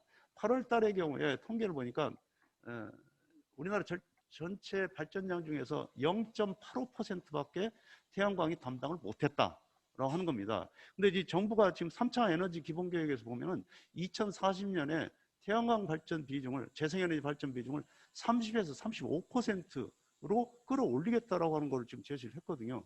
가만히 보십시오. 그런데 30에서 35%를 과연 재생에너지, 이제 대부분 이제 태양광이 될 텐데 과연 담당할 수 있을까? 지금 기후 위기라고 하는 속에서 내년에도 이러한 장마가 장기화될 가능성을 배제할 수도 없고, 태풍은 뭐 계속 더 아마 기후 변화 때문에 더 자주 올 것이고, 그렇다면은 재생에너지가 과연 30 내지 35%까지의 우리나라 전력을 공급을 과연 담당할 수 있을 것인가? 저는 굉장히 지금 회의적입니다. 뭐 거의 불가능하리라고 봅니다. 그런데 이러한 목표를 제시하고 다른 에너지 정책, 다른 전원 믹스를 이제 조정을 하다 보니까 이제 여기서 원전의 문제가 이제 발생하는 것이고요. 원전은 사실은 제2차 에너지 기본계획, 2014년에 수립됐던 제2차 에너지 기본계획은 뭐라고 되어 있냐면은 이렇게 되어 있어요. 우리가 에너지 그 원전의 설비 비중을 29%, 그때 이제 워킹그룹에서 제시했던 것이 21에서 29%인데 그 상한선을 이제 결정을 했는데, 그때 뭐라고 되어 있냐면, 지금도 문서로 남아 있지만 우리나라의 에너지 안보, 그다음에 산업 경쟁력, 온실가스 감축 이러한 등에서 원전을 대체할 대안이 없는 상황이기 때문에 29%를 채택하겠다라고 해서 2차 예기본을 발표했습니다. 근데 이게 이제 정부가 바뀌면서 8차 전력 수급 계획에서 2차 에너지 기본 계획 최상위 그 법인 이걸 무시하고 행정 계획이라고 할 수 있는 8차 에너지 수급 기본 계획에서 이걸 엎었습니다. 그러니까 2차 에너지 기본 계획은 적절한 절차를 거쳐서 국회에 심의를 거치고 국회 의결을 거쳐서 확정된 최상위 법을 무시하고 대통령의 명령에 의해서 어떤 그 행정부 차원에서 이렇게 원전을 이제 그 폐기하고 탈원전 정책으로 가자라고 하는 것은 법과 원칙을 주장하는, 강조하는 현 정부에서 법과 원칙을, 절차를 무시한 대표적인 사례로서 이걸 어떻게 앞으로 이제 이 정부가 책임을 져야 될지 참 저는 굉장히 이제 문제가 있다고 봅니다. 그래서 일단은 수립 과정에서부터 이제 문제가 생겼던 것이고요. 그다음에 이제 두 번째, 지금도 마찬가지로 법과 원칙을 무시하고 있는 것 중에 지금 9차 전력 수급 기본 계획이 사실은 2020년부터 2034년까지를 타임 호라이즌을 해가지고 이제 수립이 되는 것인데, 그러면 작년 말에 이미 발표가 됐어야 되는데 아직도 발표가 안 되고, 그러면 이게 발표가 올 연말에 발표된다면 바로 내년부터 다시 10차 전력 수급 기본 계획을 또 작업을 또 해야 된답니다.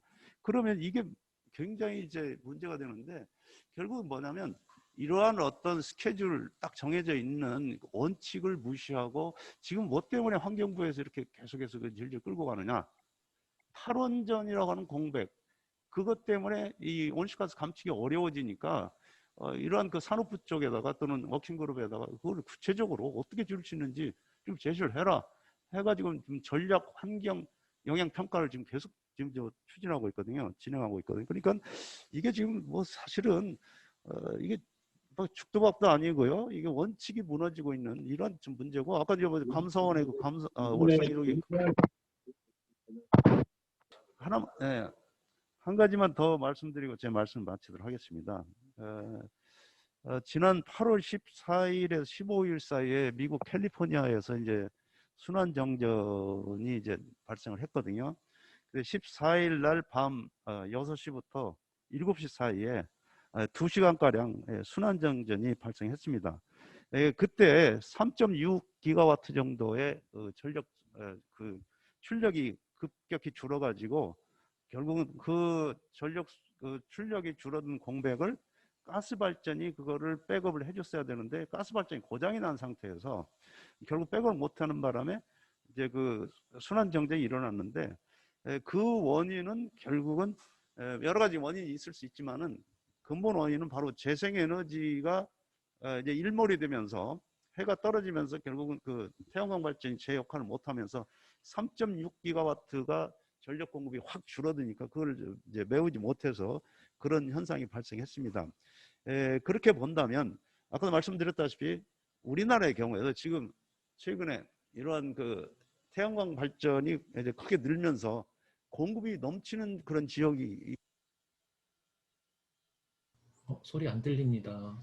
그래서 우리나라의 에너지 공급의 특히 전력 공급의 안전성 측면을 본다면 이번에 그 캘리포니아에 8월 중순에 있었던 순환 정전 사태 요거를 우리가 한번 다시 잘 좀 점검을 하고 우리도 탈원전 때문에 또 에너지 재생에너지가 비중이 크게 늘면서 같은 전철을 밟을 수 있다라고 하는 그런 점에 대해서 우리가 잘 좀 예의주시하고 적절한 그 대비책을 마련할 필요가 있겠다라고 하는 그 생각을 합니다. 일단 제가 이 정도 말씀. 네, 감사합니다. 이어서 성풍원 교수님께서 발언을 해주시겠습니다. 마이크 있어야 됩니다. 이 마이크 써요. 네, 네. 안녕하십니까. 성평입니다. 저도 오늘 지정 토론을 맡아서 말씀을 드려야 되는데, 제가 오늘 기본적으로는 메시지는 굉장히 간단합니다. 오늘 그러니까 토론의 주제가 정치 논리에 망가진 대한민국 에너지 정책 바로잡을 길을 묻다. 근데 저는 이 질문에 대해서 뭐라고 대답을 하고 싶은가 하면 곧 다시 올 기회를 대비해서 에너지 정책 합리화를 위한 철저한 준비가 필요하다라고 이제 그렇게 말하고 싶습니다. 그게 내용이고 그 내용을 가지고 좀 말씀드리면 제가 오늘 무슨 말씀을 드릴까 하면 생각하다가 지난 우리가 이번에 10번째 토론회인데 9번 토론회를 갖다 어떤 내용들로 우리가 했는지를 한번 봤는데 첫 번 세 번은 우리가 탈원전을 하면은 전기값이 올라가고 에너지 안보가 위협을 받고 그다음에 원전 기후 변화에 악영향을 미치고 그다음에 또 원전 산업이 망가지고 뭐 그런 얘기를 갖다 했고 그다음에 세 번은 무슨 얘기를 했는가 하면은 이 탈원전은 경제적인 면에서만 문제가 있는 게 아니라 정치적인, 그러니까 법적인, 윤리적인, 또 법적인, 그러니까 정치적인 그런 문제들도 있다. 그런 얘기를 한 세 번 얘기했고요. 그 다음 세 번은 뭘 얘기했는가 하면 그때 아마 손양 교수님께서 제안해서 그랬던 것 같은데 우리가 안전을 위해서 탈원전을 한다 그러는데 사실 탈원전 자체가 안전을 갖다가 오히려 위협하는 거다. 이제 그런 내용으로도 한번 했고 그 다음에 우리 원전 수출이라는 주제를 갖고서 또 한번 이야기를 했고 그 원전 수출을 갖다가 막는 거다. 그 다음에 마지막은 이제 이런 문제들이 있으니까 우리가 이제 총선하기 바로 전에 했던 내용에서는 이런 문제가 있으니까 이번 총선에 좀 그 탈원전을 주장하는 사람들 갖다 좀 심판하는 그런 기회를 갖자 이런 얘기를 갖다가 했던 것 같아요. 우리가 9번 토론회 통해서 오늘 이제 하고 10번째를 하는 거고 그 다음에 그동안에 또 우리 저희 성명서를 갖다가 얼마나 했나 그랬더니 또 9번을 했더라고요. 9번을 했는데 그 중에 6번이 뭔가 하면 월성 원전에 대해서 우리가 성명서를 낸 거예요. 그다음에 한 번이 우리가 대만의 사례를 갖다가 우리가 좀 배우자 그런 내용이었고 2번이 한국원자력학회랑 같이 했는데 설문조사를 했더니 뭐 거의 60%가 70%가 원전을 갖다가 유지하거나 확대하는 걸 갖다 주장했고 나머지 30%는 뭐 축소하거나 없애는 걸 갖다 주장했다. 뭐 이런 내용을 갖다가 해갖고 전부 9번의 성명서를 냈는데 6번은 그 월성 원전에 대해서 우리가 성명서를 냈던 것 같아요. 근데 우리가 이렇게 2018년 3월에 시작해갖고 지금 2년 한 6개월 정도 됐죠. 2년 6개월 정도 됐는데 토론회도 뭐 많이 하고 그다음에 성명서도 많이 내고 그랬는데 어떤 결과를 우리가 가졌습니까? 사실 별다른 적이 없었어요. 아까 우리 손혜영 교수님도 얘기했지만 무슨 뚜렷한 그런 어떤 결과가 없었어요. 그래갖고 마이동풍이고 우위독경이다 이런 얘기를 갖다 했는데 그래서 이제 그런 거 갖다가 보고 난 다음에 제가 이제 생각한 거는 우리가 탈원전하면 뭐가 문제다. 뭐 이런 걸 갖다가 그러니까 논리적으로 얘기해갖고 사람들 갖다 합리적인 에너지 정책을 어떻게 가져야 된다고 이야기를 하는 것보다도 어떻게 보면 아까 우리 박주원 교수님이 이야기하신 그런 어떤 철학적인 문제에서 접근을 해야 되지 않나 그런 생각이 들고 그다음에 또 가장 좋은 방법은 이 사람들 갖다 설득하는 것보다는 이 정권을 갖다가 정권이 빨리 바뀌기를 갖다가 기대하는 게 올바른 방법이 아닌가. 그러니까 오히려 더 효과 있는 방법이 아닌가 그런 생각을 했습니다. 그래서 제가 오늘 이야기하고자 하는 거는 결국은 준비를 하자 이거죠. 그러니까 지금 대선까지가 한 1년 7개월 정도 남았습니다. 1년 7개월 정도 남았는데 정권이 바뀌면은 제가 생각에 지금 정권보다는 나을 것 같아요. 대통령이 바뀌면은 어느 당에서 대통령이 되든지 간에 지금 대통령보다는 나을 것 같다는 탈원전 문제에 있어서는. 그래서 그걸 갖다가 준비를 해야 되지 않을까. 그러니까 지금 아까 온기훈 교수님도 얘기하셨지만 우리가 지금 국가 에너지 기본 계획이라는 게 있잖아요. 그래서 2008년도에 1차 에너지 기본 계획이 나왔고 2014년에 2차 에너지 기본 계획이 나왔고 2019년에 3차 에너지 기본 계획이 나왔는데 1, 2차에는 탈원전이라는 문제는 없었기 때문에 그래도 내가 보기에는 제대로 된 그런 에너지 기본 계획이 나왔는데 3차에는 탈원전을 갖다가 의식해갖고선 나온 거기 때문에 굉장히 문제가 많았어요. 그래갖고 아까 2040년까지 30 내지 35% 재생에너지로 전기를 만든다 그런 얘기도 나오고 이제 그런 게 있고 그다음에 국가 에너지 기본 계획 말고 또 우리가 매 2년 나오는 게 있는데 그게 뭔가 하면 전력 수급 기본 계획이거든요. 전력 수급 기본 계획. 그래서 2002년서부터 시작해서 지금 8차까지 나왔죠. 8차까지 나오고 9차는 작년에 나왔어야 되는데 올해는 지금 초안만 나오는 상태거든요. 초안만 나오는 상태이기 때문에 지금 그것도 그렇고 그다음에 이제 제대로 된다 그러면 내년에는 10차가 나와야 되거든요. 10차. 그런데 지금 7차까지는 탈원전이라는 걸 갖다 의식하지 않고 전력 수급 기본 계획을 갖다 세웠는데 8차 거기서부터 이제 탈원전을 갖다 의식해서 만들어진 거고 그다음에 이제 9차는 지금 완전히 만들어지지 않았지만 그것도 결국은 그거고 결국 10차도 지금 정권 하에서는 약간 좀 무리한 어떤 계획이 나올 것 같아요. 그래서 2023년 되면은 그러니까 11차죠. 11차 전력 수급 기본 계획도 나와야 되고 스케줄상으로 그다음에 또 4차 국가 에너지 기본 계획도 나와야 되기 때문에 제 생각에는 그때까지 어떻게 보면 대책을 그러니까 우리가 한번 4차 에너지 기본 계획하고 그다음에 11차 전력 수급 기본 계획 초안을 만든다는 생각을 갖고 준비를 해야 되지 않나 지금서부터. 그래갖고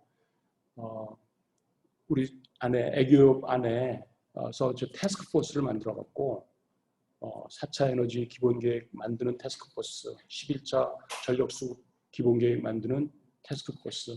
그다음에 또 하나는 제가 제안하고 싶은 거는 지금 너무 위법한 게 많잖아요. 그렇죠? 그러니까 탈원전 같이 굉장히 중요한 그런 에너지 정책인데 원자력 진흥법 같은 데 보면 그런 것들을 하려고 그러면 원자력 진흥위원회 토의를 거치게끔 돼 있거든요. 근데 그런 것도 안 했고 그냥 해버린 거예요. 그러니까 위법적인 게 많으니까 제 생각엔 또 하나의 또 태스크 포스를 만들어 갖고 이 정부가 어느 정도의 위법을 했는지를 갖다가 좀 꼼꼼하게 따져갖고 그걸 갖다가 하나의 보고서로 만들어갖고 제시해야 되지 않나. 그래야지 다음번 정권이 이러면 안 되겠구나 하는 걸 갖다가 좀 알 수 있게끔 해주는 그런 태스크포스를 좀 만들었으면 좋겠다. 그래서 3개의 태스크포스를 갖다 우리 애교협 안에서 만들어갖고 지금부터 준비해 나가는 게 필요하지 않을까. 그게 오늘 제 토론 내용입니다. 지금 그 그린 누크라는 모임이 만들어져 갖고 지금 핵공감 클래스라는 걸 갖다가 지금 계속하고 있거든요. 제가 보니까 보는 사람들이 한 몇천 명 수준인 것 같아요. 지금 핵공감 클래스 지금 10일간까지 나온 것 같은데 그런 활동도 중요하고, 그다음에 우리 또 그 OKAtom.org에서 그 신한울 3, 4호기 하는 그 탈원전 반대하고 신한울 3, 4호기 건설 재개하는 그런 그 서명 모임을 하고 있거든요. 그게 지금 2018년 12월부터 시작됐는데 지금 2년이 다 돼가는데 지금 한 75만 명 정도가 지금 서명을 했는데, 그런 것도 서명 지금 계속 받고 있는 것 같고, 그다음에 최근에 또 뭐 정치하는 사람들하고 원자력 하는 사람들하고 모여갖고 뭘 만들었는가 하면 원자력 살리기 국민행동이라는 걸 만들었어요. 그래갖고 구본철 전 의원이니 뭐 이런 분들도 참여해갖고 상당히 그 열심히 지금 하고 있는데, 그런 활동들은 계속하는 거 중요한데 그 계속해야죠. 계속하고 계속 교육하고 사람들한테 알리고 그러는 걸 해야 되는데, 제가 약간 오늘 말씀드리고 싶은 거는 우리가 다음번 정권을 위해서 다음번 정권 참고할 수 있게끔 준비하는 작업을 갖다가 좀 시작했으면 좋겠다. 우리 그 그린 누크 팀들도 보니까 다 애교 멤버들이더라고. 보니까 애교 멤버들이니까 그 사람들이 좀 주동이 돼갖고 이런 것들 갖다 준비해 나가야 되지 않을까. 그게 하여간 제 오늘 토론 내용입니다. 이상입니다. 감사합니다. 네, 감사합니다. 이동관 의원님께서. 예.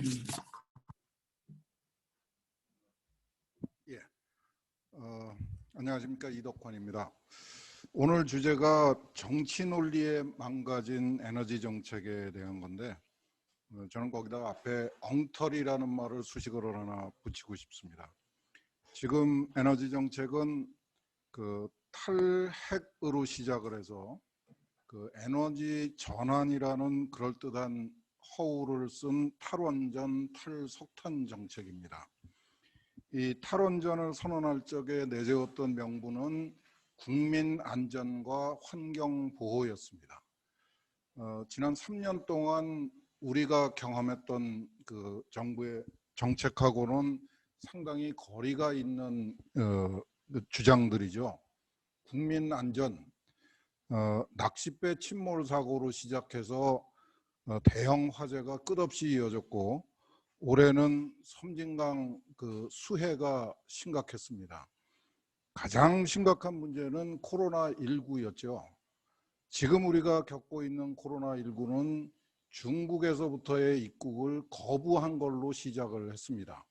1월 20일 날 첫 감염자가 발생을 했고, 중국에서 들어온 신천지 그 신도들에 의해서 확산이 됐고요. 그래서 이거를 감염 주도 방역이다, 이런 이야기도 있었습니다. 어제 티웨이라는 우리 항공사가 우한에 갔다 왔더라고요. 정부하고 언론이 그 중국이 우리한테 특혜를 줬다는 표현까지 쓰더라고요. 왜 우리가 그 코로나19의 진원지인 우한을 그렇게 급하게 갔다 왔어야 되는지 알 수 없는 얘기입니다. 아직도 90여 개국이 대한민국 국민들의 입국을 거부하고 있는데, 우리는 중국에 대해서 문을 활짝 열어놓고 우한까지 갔다 온 거를 감사하게 생각하고 있는 형편입니다. 환경보호요. 여의도 17배에 해당하는 면적에서 250만 그루의 나무가 없어졌다고 그럽니다. 이게 뭐 산사태를 일으켰느냐 안 일으켰느냐 하는 거는 참 그 한가한 얘기고요. 이 250만 그루의 나무를 심기 위해서 그 얼마나 우리가 노력을 했던가에 대한 인식이 전혀 없는 것 같습니다. 우리가 갖고 오는 숲은 그냥 만들어진 게 아니고 1960년대부터 시작해서 20여 년 동안 42만 명의 화전민을 도시에 정착시키는 사업을 통해서 그 성공을 한 거고, 국제식량기구하고 UNEP도 인정해주는 2차 세계대전 이후에 산림녹화의 성공한 유일한 나라라고 인정을 받고 있었는데 지금 그게 무너지고 있는 겁니다. 이렇게 국민 안전도 외면하고 환경보호도 외면하는데 그런 그 명분이 탈원전으로 가시화되고 있다는 것은 참 어처구니 없는 얘기죠. 이 탈원전의 그 핵심은 이겁니다. 이 정권이 가지고 있는 반과학기술, 반기업 정서가 만들어낸 괴물이죠. 그 세계 최초로 진단키트를 만들고 이 감염자를 추적할 수 있는 기술을 가지고 만들어낸 소위 그 감염 주도 방역의 성공 요인이 민주주의하고 투명성이라고 외교부 장관이 주장을 합니다. 외교부 장관의 투명성하고 민주주의가 뭔지는 이해를 못하겠어요. 지금 전 세계 100여 개의 나라가 우리나라의 항체 진단 키트를 정말 앞다퉈서 사가고 있습니다. 그런데 우리나라에서는 우리가 개발한 항체 키트를 쓰지 못하고 있습니다. 그런데 K방역이라고 그래요. 이 원자력 전문 기업의 종사자들한테 이제 풍력 날개 만들어라 하는 발언을 서슴없이 할 수 있는 정부는 아마 전 세계에 그렇게 많지 않을 겁니다. 지금 그 한 3년 만에 그 문제가 심각하게 드러나고 있습니다. 지금까지 그 박주영 교수님이나 옹 교수님이 얘기하신 그 불법적인 탈법적인 정책, 이거는 아마도 신적폐라는 이름을 뒤집어 쓰게 될 것 같아요. 이거는 이제 다음 정권에서 가려질 겁니다. 한수원의 월성 1호기 그 정지 문제, 이것도 곧 가려지게 될 거고요. 이제 벌써 그 문제가 드러나기 시작한 게 태양광 협동조합 비리 문제죠. 이게 아마 정말 그 빙산의 일각이 드러난 거고, 앞으로 어떤 그 도덕적 해이의 덩어리가 드러나게 될지 아마 정말 그 가슴 졸이면서 기다려야 되는 상황입니다. 지금 우리나라의 에너지 정책은 이렇습니다. 이 완성되지 않은 미래의 에너지를 핑계로 해가지고 지금까지 완성되어서 잘 사용하고 있던 에너지들을 다 망가뜨려 버리고 있는 그 상황입니다. 탈석탄, 석유 이렇게 얘기하는데 이게 뭐 필요한지는 모르겠습니다. 그런데 쉬운 일은 아니죠. 우리가 화석 연료에 의존했던 그 역사가 무려 50만 년입니다. 그 50만 년의 역사를 단 5년 만에 문을 닫겠다는 얘기는 참 과감한 얘기죠. 실현 가능성이 거의 없는 거고요. 지금 정유산업도 휘청거리고 있습니다. 정유산업도 뭐 전 세계적인 경기 불황 때문이라고는 하지만은 우리나라에서는 아직도 운송 연료로 써야 되고 화학산업의 그 원료를, 소재를 제공하는 매우 중요한 산업인데 이 정유산업이 휘청거리고 있습니다. 지금 이 정유산업이 휘청거리면서 나타나는 부작용 중에 아마 그 아시는 분이 많지 않으실 것 같은데 아이스크림하고 병원이 위협받고 있습니다. 저도 인식을 못하고 있었는데 이 아이스크림 그 상점에서 가장 많이 쓰는 게 드라이 아이스라는 게 있습니다. 병원에서도 이 검사용 그 생체 시료를 그 보관하고 이러는데 엄청난 양을 씁니다. 그런데 이 드라이 아이스가 사실은 그 정유 공장하고 제철 공장에서 나오는 그 굴뚝에서 나오는 이산화탄소로 만듭니다. 그런데 정유 공장의 그 가동이 줄어들면서 이산화탄소 배출량이 줄어가지고 드라이 아이스가 부족해져서 지금 뭐 유명한 아이스크림 체인점이 그 영업을 잘 못하고 있는 형편이라고 합니다.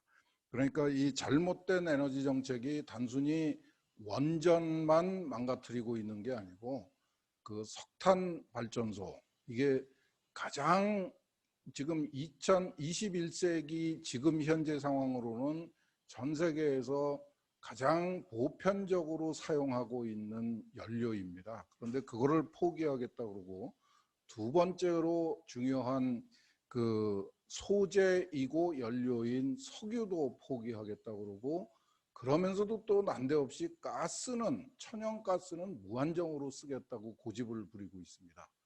이건 합리적인 선택일 수가 없는 거죠. 그 미래 에너지라고 하는 태양광 풍력, 이거는 뭐 이제 3년 동안 우리가 충분히 경험한 게 간헐성의 문제입니다. 우리가 원할 적에 전력을 생산해 주지 못한다. 그래서 그 심각하게 문제가 된다. 심지어는 우리가 그 필요한 것보다도 너무 많이 생산해서 또 문제를 일으키기도 한다는 게 제주도하고 지난 그 며칠 사이에 확인된 사실입니다. 앞으로 우리가 확인하게 될 거는 지금 그 태양광 설비를 초기에 갖추는 초기 경비만 가지고, 그것도 땅값을 제외한 초기 경비만 가지고 경제성을 따지는데, 사실은 이 태양광 풍력은 어쩔 수 없이 분산형일 수밖에 없습니다. 규모의 경제를 추구할 수가 없고, 전력 송전망이 감당을 못할 정도로 복잡해질 수밖에 없는 특성을 가지고 있습니다.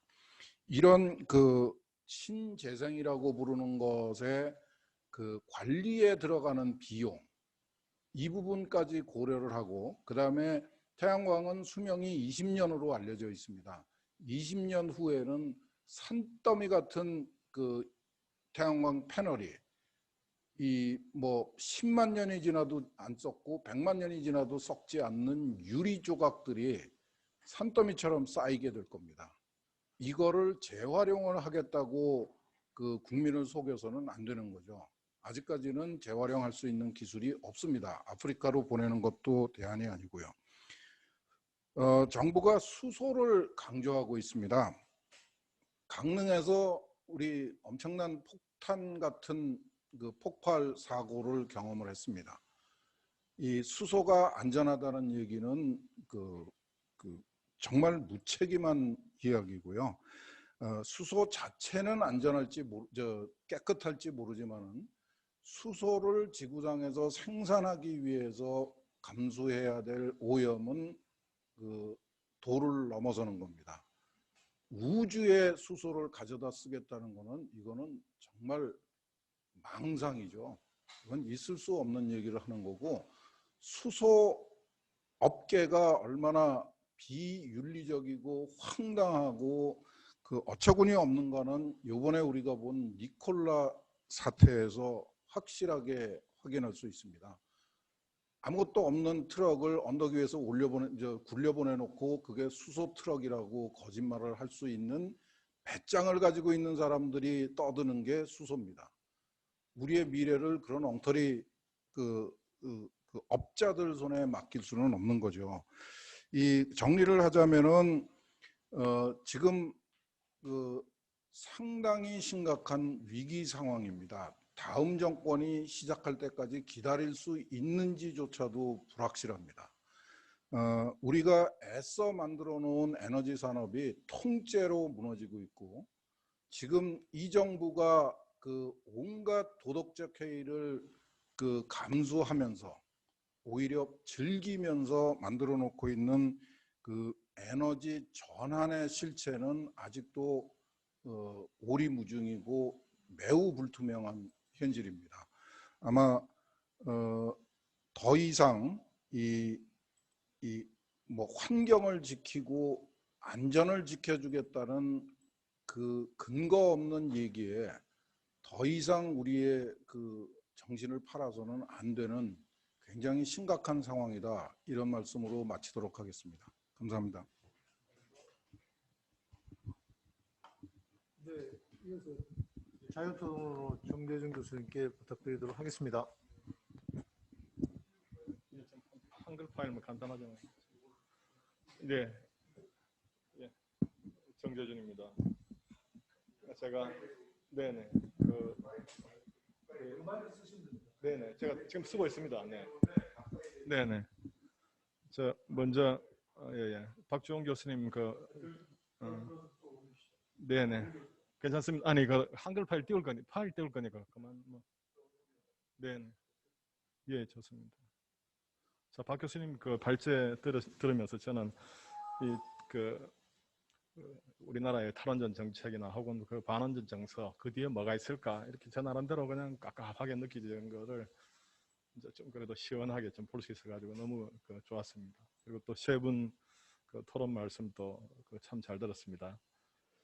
그런데 이제 저는 원래 원자력 공학을 공부했고 또 그 중에서도 이제 안전 분야에 쭉 일을 해가지고 제 안목 자체가 굉장히 제한적입니다. 특히 오늘 이제 토론 자체가 에너지 전반에 관한 이야기인데 제가 뭐 제한적이고 또 단순하고 또 토론 과정에서 말씀을 듣다 보니까 거의 이제 중요한 대목들이 다 이미 이제 언급이 돼가지고 저는 아주 짧게 제 생각을 말씀을 드리겠습니다. 여기 이걸 좀 확대를 좀 하면 좋겠네요.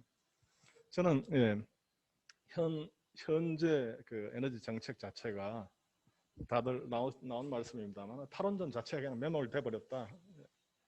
사실 원자력은 에너지 정책에 있어서 아주 작진 않지만 한 부분에 불과한데 이게 이제 요즘 흔히 말하는 꼬리가 몸통을 완전히 이제 흔들어 놓은 그런 격이다 이렇게 보고 있습니다. 이게 먼저 그냥 어떤 이유에서건 간에 탈원전 확 결정하고 나니까 당장 2년마다 하는 전력 수급 기본 계획이 꼬이게 돼 있고 그러니까 또 급히 고치니까 또 에너지 기본 계획이 고쳐지게 됐고 그래도 감당 안 되니까 예를 들어 이제 수요 관리하겠다고 이제 사실 이미 일부 실행한 바도 있고 근데 그래도 또 안 되니까 심지어 소비 구조를 혁신하겠다 이래가지고 소비 구조라는 게 따지고 보면 제가 잘 모릅니다만은 우리나라 전기의 50% 이상이 산업체에서 쓰이는데 가정이나 뭐 공공기관에서 쓴 전기를 소비 구조를 바꾸긴 힘들고 결국은 산업 구조를 바꾸겠다는 거와 똑같거든요. 그래서 어떻게 보면 전기는 산업 구조를 지지하고 지원하기 위한 어떤 미래 산업 구조를 지지하기 위한 우리 서비스인데 오히려 서비스가 고객의 성향을 바꿔놓겠다 이런 식의 그러니까 결국은 완전히 매몰돼서 도취된 그런 상황이 아닌가 싶습니다. 근데 이제 이거를 에너지 믹스 구성 관점에서 이제 우리 현재 정책을 제가 다시 한번 제 나름대로 돌아봤는데 고전에 여기 파란색으로 써놓은 게 이제 우리 에너지 믹스 구성 우리 흔히 말하는 특히 이제 일본 사람들이 이런 표현을 많이 쓰는데 S 플러스 트리플 E 해가지고 어떻게 하느냐 첫 번째로 이제 세이프티를 보고 그 다음에 트리플 E 하는 거는 이제 뭐 에너지 시큐리티 그다음 환경 environmental protection 그다음 economical efficiency 해가지고 이 세 가지를 가지고 이제 이분들은 평가한다는데 현재 에너지 정책을 제가 이 세 가지 기준으로 보니까 한번 짧게 한번 바로 그 위에 있습니다. 보면 안정성 측면에서 과연 에너지 정책하고 난 후에 얼마나 저 안전성이 좋아졌을까? 이거 정부가 내민 큰 명분 중에 하나거든요. 한 줄만 위로 주 교수님. 네. 자, 근데 안전성 측면에서는 이미 원전 부품 공급망 자체가 붕괴가 되기 시작했습니다. 그런 면에서 이제 오랫동안 써야 되는 원전의 보수 유지 자체가 좀 힘들어지고, 그다음 또 하나는 탈원전으로 예를 들어 이 산업 자체가 원자력 운영 자체가 머지않아 이렇게 문을 닫을 거라는 그거 자체가 주는 종사자들의 사기, 그다음 경영진들의 어떤 장기적인 투자 이런 측면에서는 굉장히 이제 부정적으로 작용하죠. 그래서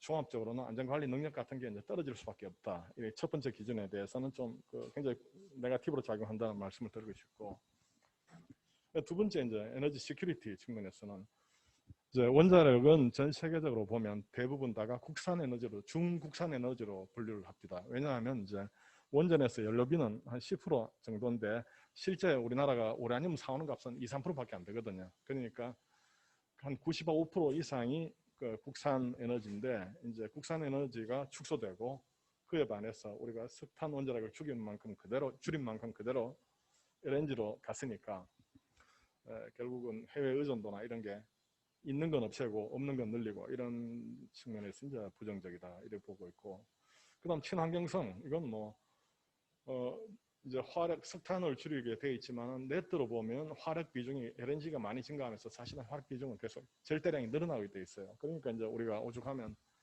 그 기후확동이라는 소리까지 듣고 그다음 좀 전에 말씀하신 그 산림훼손 그 심각한 문제죠. 저는 그 안 그래도 저 이덕환 교수님 그 산림녹화 말씀하시면서 저 42만 명 화전민 이야기 굉장히 그 어떻게 보면 어려운 그 과정이 있었다는 걸 다시 알게 됐는데 아무튼 이 대략 그 지난 3년간만도 우리가 250만 그루 정도를 베어냈다 이런 게 결국은 그 이 정부가 이제 주장해오던 거하고 또 이렇게 거꾸로 가는 그러니까 세 번째 기준도 역시 거꾸로 간다 하는 거고 그다음 경제성은 뭐 볼 것도 없죠.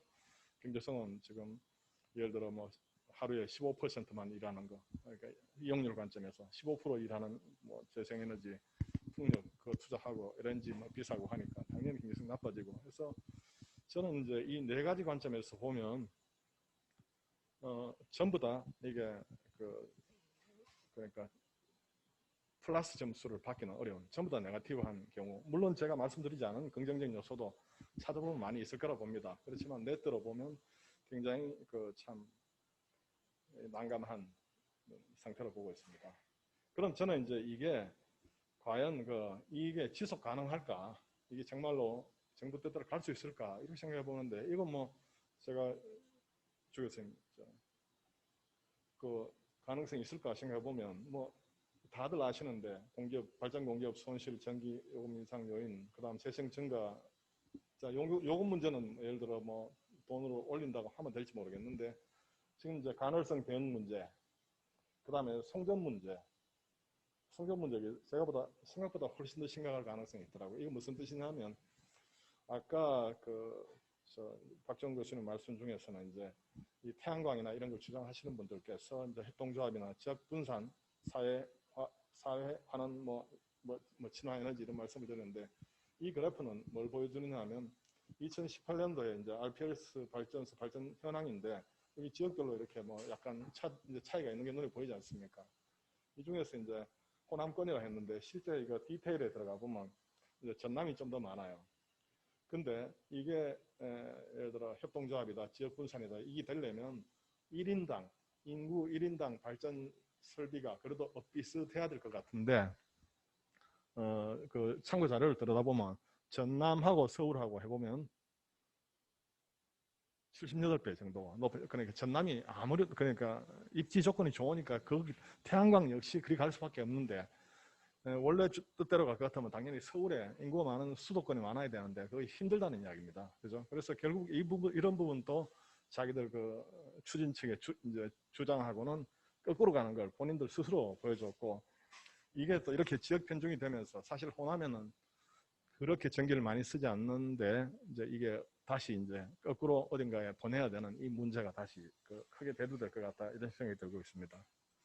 그다음 다시 이제 또 세 번째로 이렇게 예를 들어 간헐성 문제, 성전 문제 이게 단기적으로는 이제 전기 품질의 문제, 전기 품질이라는 게 전압하고 프리퀀시 주파수를 말하는 거고. 그다음 이게 만약에 너무 남아돌거나 모자라면 결국은 이제 전력망 안정성 문제가 이제 당연히 대두될 수밖에 없죠.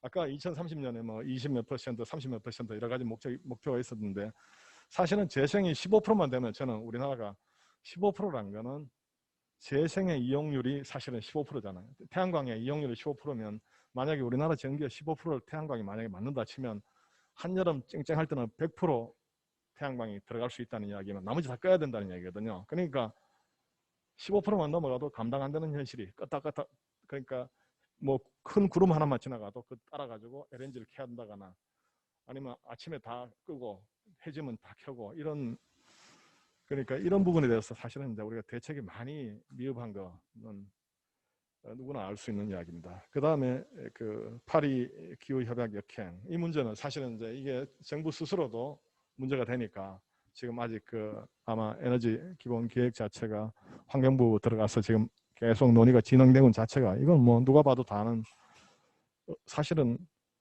누가 봐도 어려운 문제거든요. 원자력을 살려도 참 쉽지 않은 이제 문제고 그 다음에 에너지 안보 취약 문제 이거야 뭐 아까 말씀드린 대로 해외 의존도가 훨씬 더 높아지고 특히 이제 아까 피터 자이한 말씀하셨는데 결국은 미국이 지배하는 그 석유 질서나 이런 것들이 무너진 상황에서 우리가 어느 날 타격을 받을 경우에 우리가 어떻게 감당할까, 이런 부분에 대한 고려 같은 것까지 생각해 보면 저는 현재의 그 전환 정책이 과연 몇 년 갈 수 있을까, 그러다가 큰 상처를 입으면 물러설 수밖에 없을 가능성이 있지 않습니까? 그죠? 그런 면에서 걱정을 많이 하고 있습니다.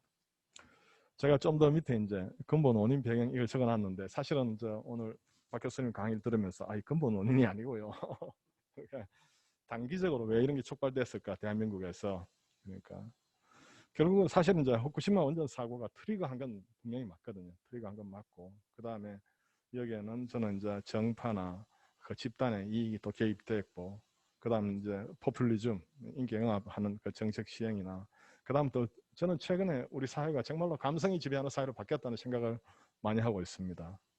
그죠? 그리고 또 그 기반에는 저는 이제 인터넷이나 이렇게 발달하면서 누구나 한마디씩 할 수 있는, 그 어떻게 보면 이제 직접 민주주의나 이렇게 볼 수도 있는데, 누구나 그 사회에 똑같은 강도로 인볼브 할 수 있는 그런 환경이 구축되면서 이제 그 반지성주의, 그다음 전문가가 자동적으로 배척되는 이런 사회 분위기, 이런 것들이 다 엮여 있지 않나, 이런 생각을 하고 있습니다. 이런 것들이 이제 하나의 그 저변을 차지하고 있지 않나 하는 생각이 듭니다. 여기 대해서 그럼 어떻게 할 거냐 하는 건데, 저는 이제 적어도 에너지 부문에 관해서는 우리 현실하고, 그 다음에 이렇게 우리가 뭐 조작된 현실이라고 할까, 아니면 우리가 인지하고 있는 현실하고는 상당히 그 괴리가 큰 것 같습니다. 근데 이게 하루아침에 그러면 이거 갭이 크구나, 이 간극을 줄여야 되는구나, 하루아침에 될 것 같지는 않고, 결국은 이제 시간이 필요하고 사회적 그 학습 기간이 필요하다, 저는 이렇게 봅니다. 그렇게 해서 이제 뭐 밑에 두 줄은 이제 뭐 저나 우리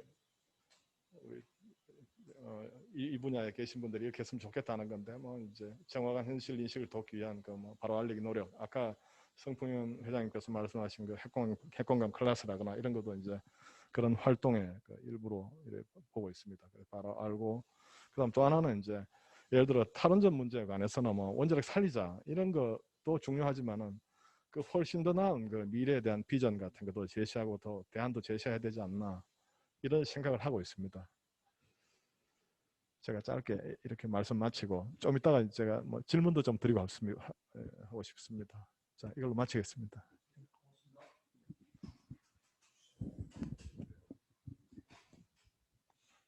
뭐 시간이 많이 지나긴 했습니다만, 혹시 우리 여기 참석하지는 않으셨지만 우리 인터넷으로 연결되어 있는 분들이 혹시 하실 말씀이 있으시면 지금 표현을 해주시면 기회를 드리도록 하겠습니다.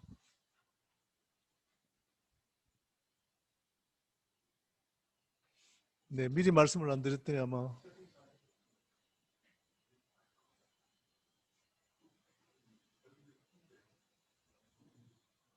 네, 알겠습니다. 예. 네네. 오늘 이 세미나에서 사실은 우리가 그동안에 많은 사람들에게 영화 한 편 보고 탈원전을 하다니 뭐 이런 얘기를 많이 들었지만, 사실 그게 사람들에게 많이 각인된 건 사실입니다. 그러나 사실은 이 탈원전과 관련돼서 굉장히 뿌리 깊은 이런 추세가 있었고, 그게 우리가 꼭 에너지와 관련된 문제보다 더 폭이 넓은 어떤 문제라는 점에 대해서 잘 지적해 주신 우리 박주원 교수님께 감사드립니다. 많이 공감하고 저도 많이 배웠습니다. 그다음에 연이어서 이제 토론을 했고요. 오늘 사실 이 세미나를 가지게 된 동기는 성풍현 교수님과 옹경 교수님의 정년을 맞이해서 정년 기념 우리 세미나를 했습니다. 이어서 오늘 세미나 이후에 행사를 하나 가질 예정입니다. 마지막으로 좀 결론을 좀 말씀드리겠습니다. 사실 저는 요즘에 이 코로나 사태와 미국의 대선 기간 동안에 미국을 좀 눈여겨볼 필요가 있다고 생각을 합니다. 왜냐하면 우선은 아까 옹 교수님도 말씀하셨습니다만 조 바이든의 공약에 보면 이때까지 민주당 공약이라고 생각하기 힘들 만큼 원전에 대해서 굉장히 우호적으로 나오고 있습니다. 사실은 지난 30년 동안 미국이 세계 최대의 원전 보유국이었고 뭐 핵무기를 그렇게 많이 가진 나라였지만 원전을 더 이상 짓지 않았던 이유에는 백악관과 의회가 동시에 원전에 대해서 긍정적인 때가 거의 없었습니다. 뿐만 아니라 최근 한 10여 년 동안에는 셰일가스가 워낙 풍족하게 생산이 되었기 때문에 사실 원전과 관련된 이슈가 뒤로 많이 물러나 있었습니다. 그러나 아시다시피 셰일가스는 CO2 문제를 해결하지는 못합니다. 또 최근에는 코로나 사태 때문에 쉘 가스도 많이 이렇게 다운된 건 사실입니다. 뿐만 아니라 CO2 문제를 해결하지 못한다는 인식이 이제 미국의 공화당과 민주당 공이 원전에 관한 생각을 바꾸지 않았나 이렇게 생각을 합니다. 뿐만 아니라 우리가 그 오랫동안 누적된 그 팩트를 보면, 외신을 보면 지금 만약에 이 상태대로 계속 시간이 더 가게 되면 전 세계의 원전 시장이 거의 다 중국에게 넘어갈 거라고 생각을 하고 있고, 그 중국에 넘어갔을 때에 미국이 갖는 위협 같은 걸 최근에서 굉장히 많이 느끼고 있습니다. 그게 말하자면 우리가 핵 비확산과 관련된 논란에 있어서 미국 주도권이 상실되는 것을 말합니다. 그래서 그런 면에서 아마 어떤 우리가 지금까지 원전과 관련된 배경이 최근에 크게 급속하게 변하고 있다는 생각을 가집니다. 그런 상황에서 보면 우리가 늘 생각하는 것처럼 우리 스스로가 발목을 묶고 심지어 톱으로 우리 발목을 자르는 일을 계속하고 있다는 게 굉장히 안타깝다는 생각이 듭니다. 오늘 10차 세미나를 여기까지 마치고 이어서 조그만 행사가 하나 더 있습니다. 이 행사는 있으십니까? 아까 여쭤봤는데 없어서.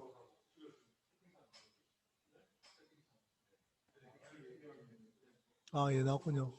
네?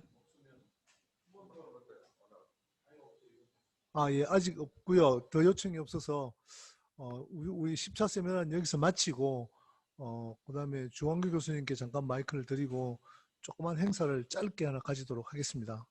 주 교수님 부탁합니다.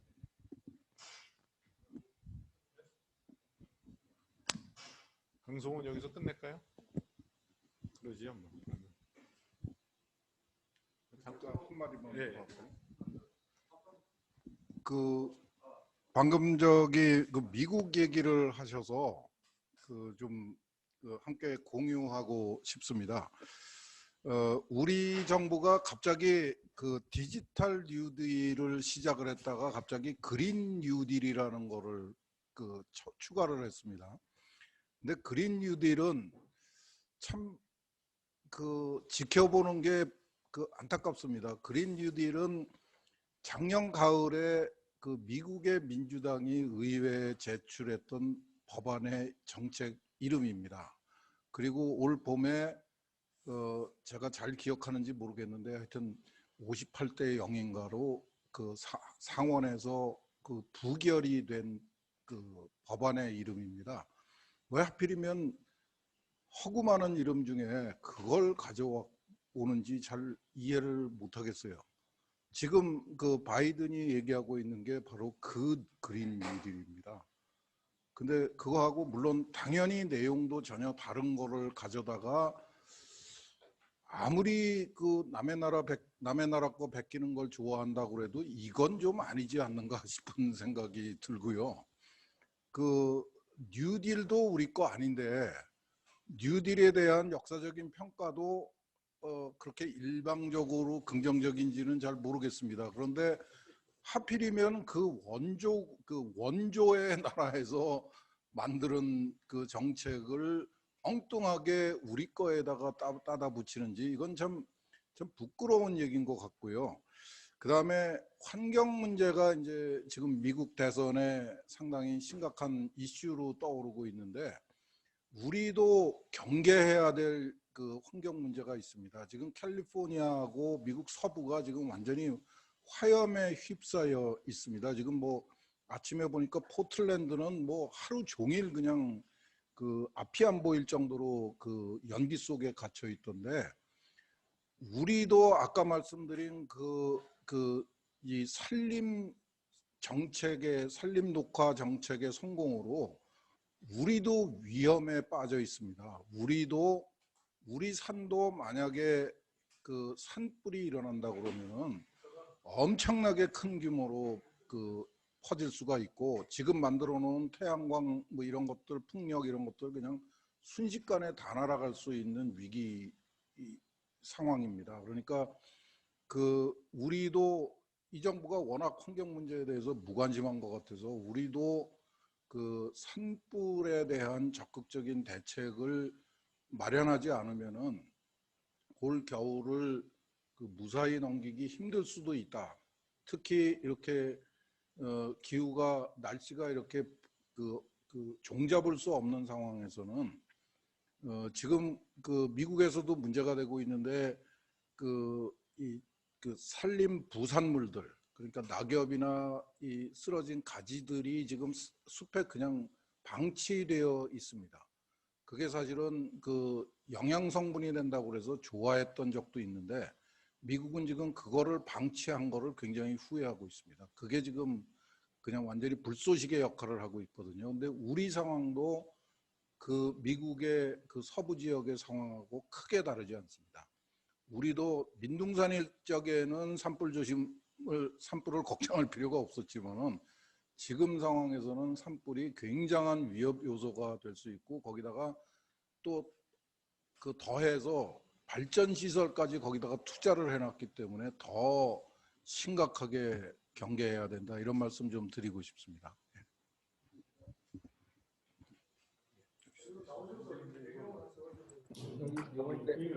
회의를 끝냈어요?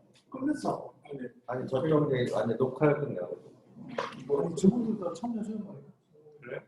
네. 나와서 제가 잠깐 나오셔서 네.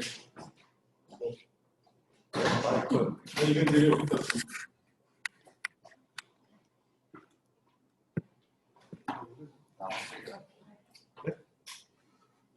지금 오늘 행사의 제일 마지막 순서가 정년 성공이라고 돼 있었는데요.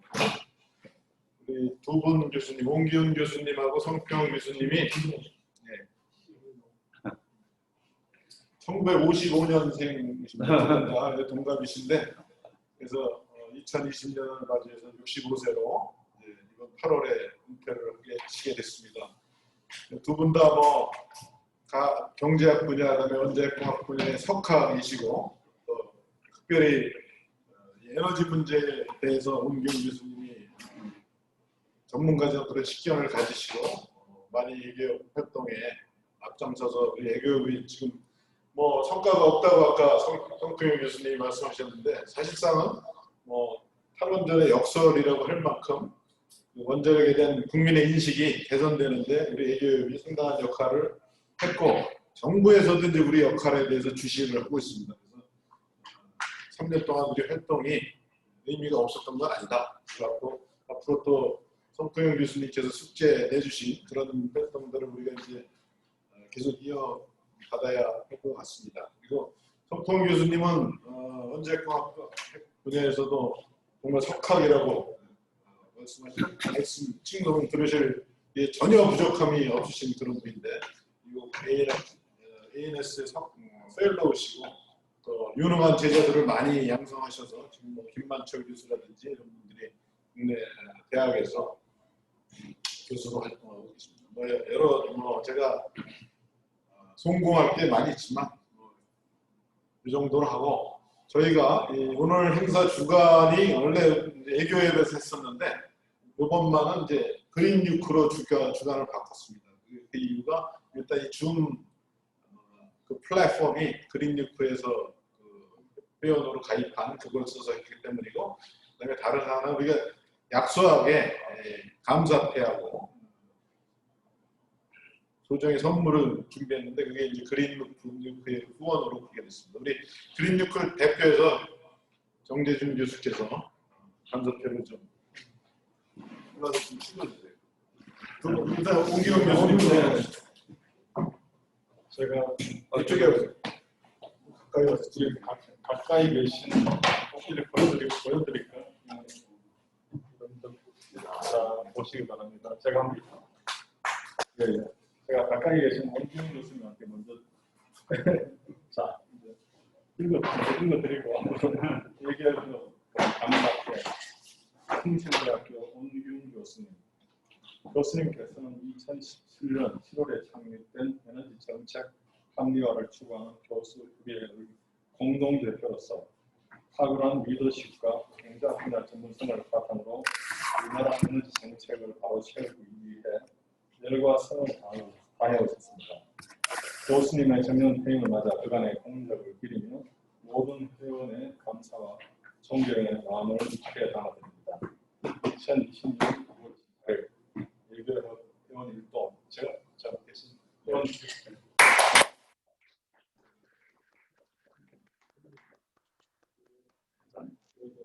아주 약속하지 않습니다.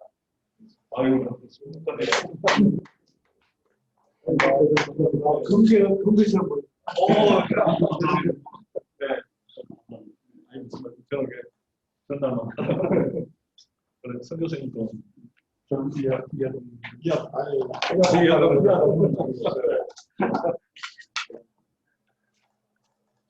다시 한번 읽어드리겠습니다. 감사드려요. 아이스트 송승영 교수님. 교수님께서는 2017년 7월에 창립한 에너지 정책 참여를 주도한 교수의 공동대표로서 탁월한 리더십과 원자력 분야에서 수고하고 우리나라 에너지 정책을 바로 세우기 위해 최선을 다했습니다. 교수님의 존경을 보자 그간의 공적을 드리며 모든 회원 감사와 존경의 마음을 이렇게 담았습니다. 2020년 9월 18일 예비역 교원운동 예.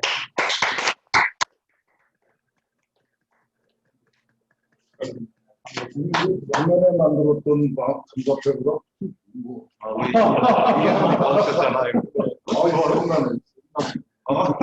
한번더 들어요. 예.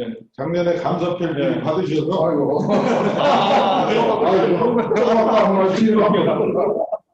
제가 뜯어보시기 전에 말씀드렸대요. 네. 사실 볼펜인데 이제 세 분이 똑같은 볼펜을 그래서 예, 감사합니다. 볼펜 김영골 팀에서 김영골 팀. 아까 불편했던 건 치료하고 감사합니다. 그럼 이것으로서 제10차 애교 토론회를 마치도록 하겠습니다. 중계방송 끄겠습니다. 네, 참석해 주셔서 감사합니다. 감사합니다.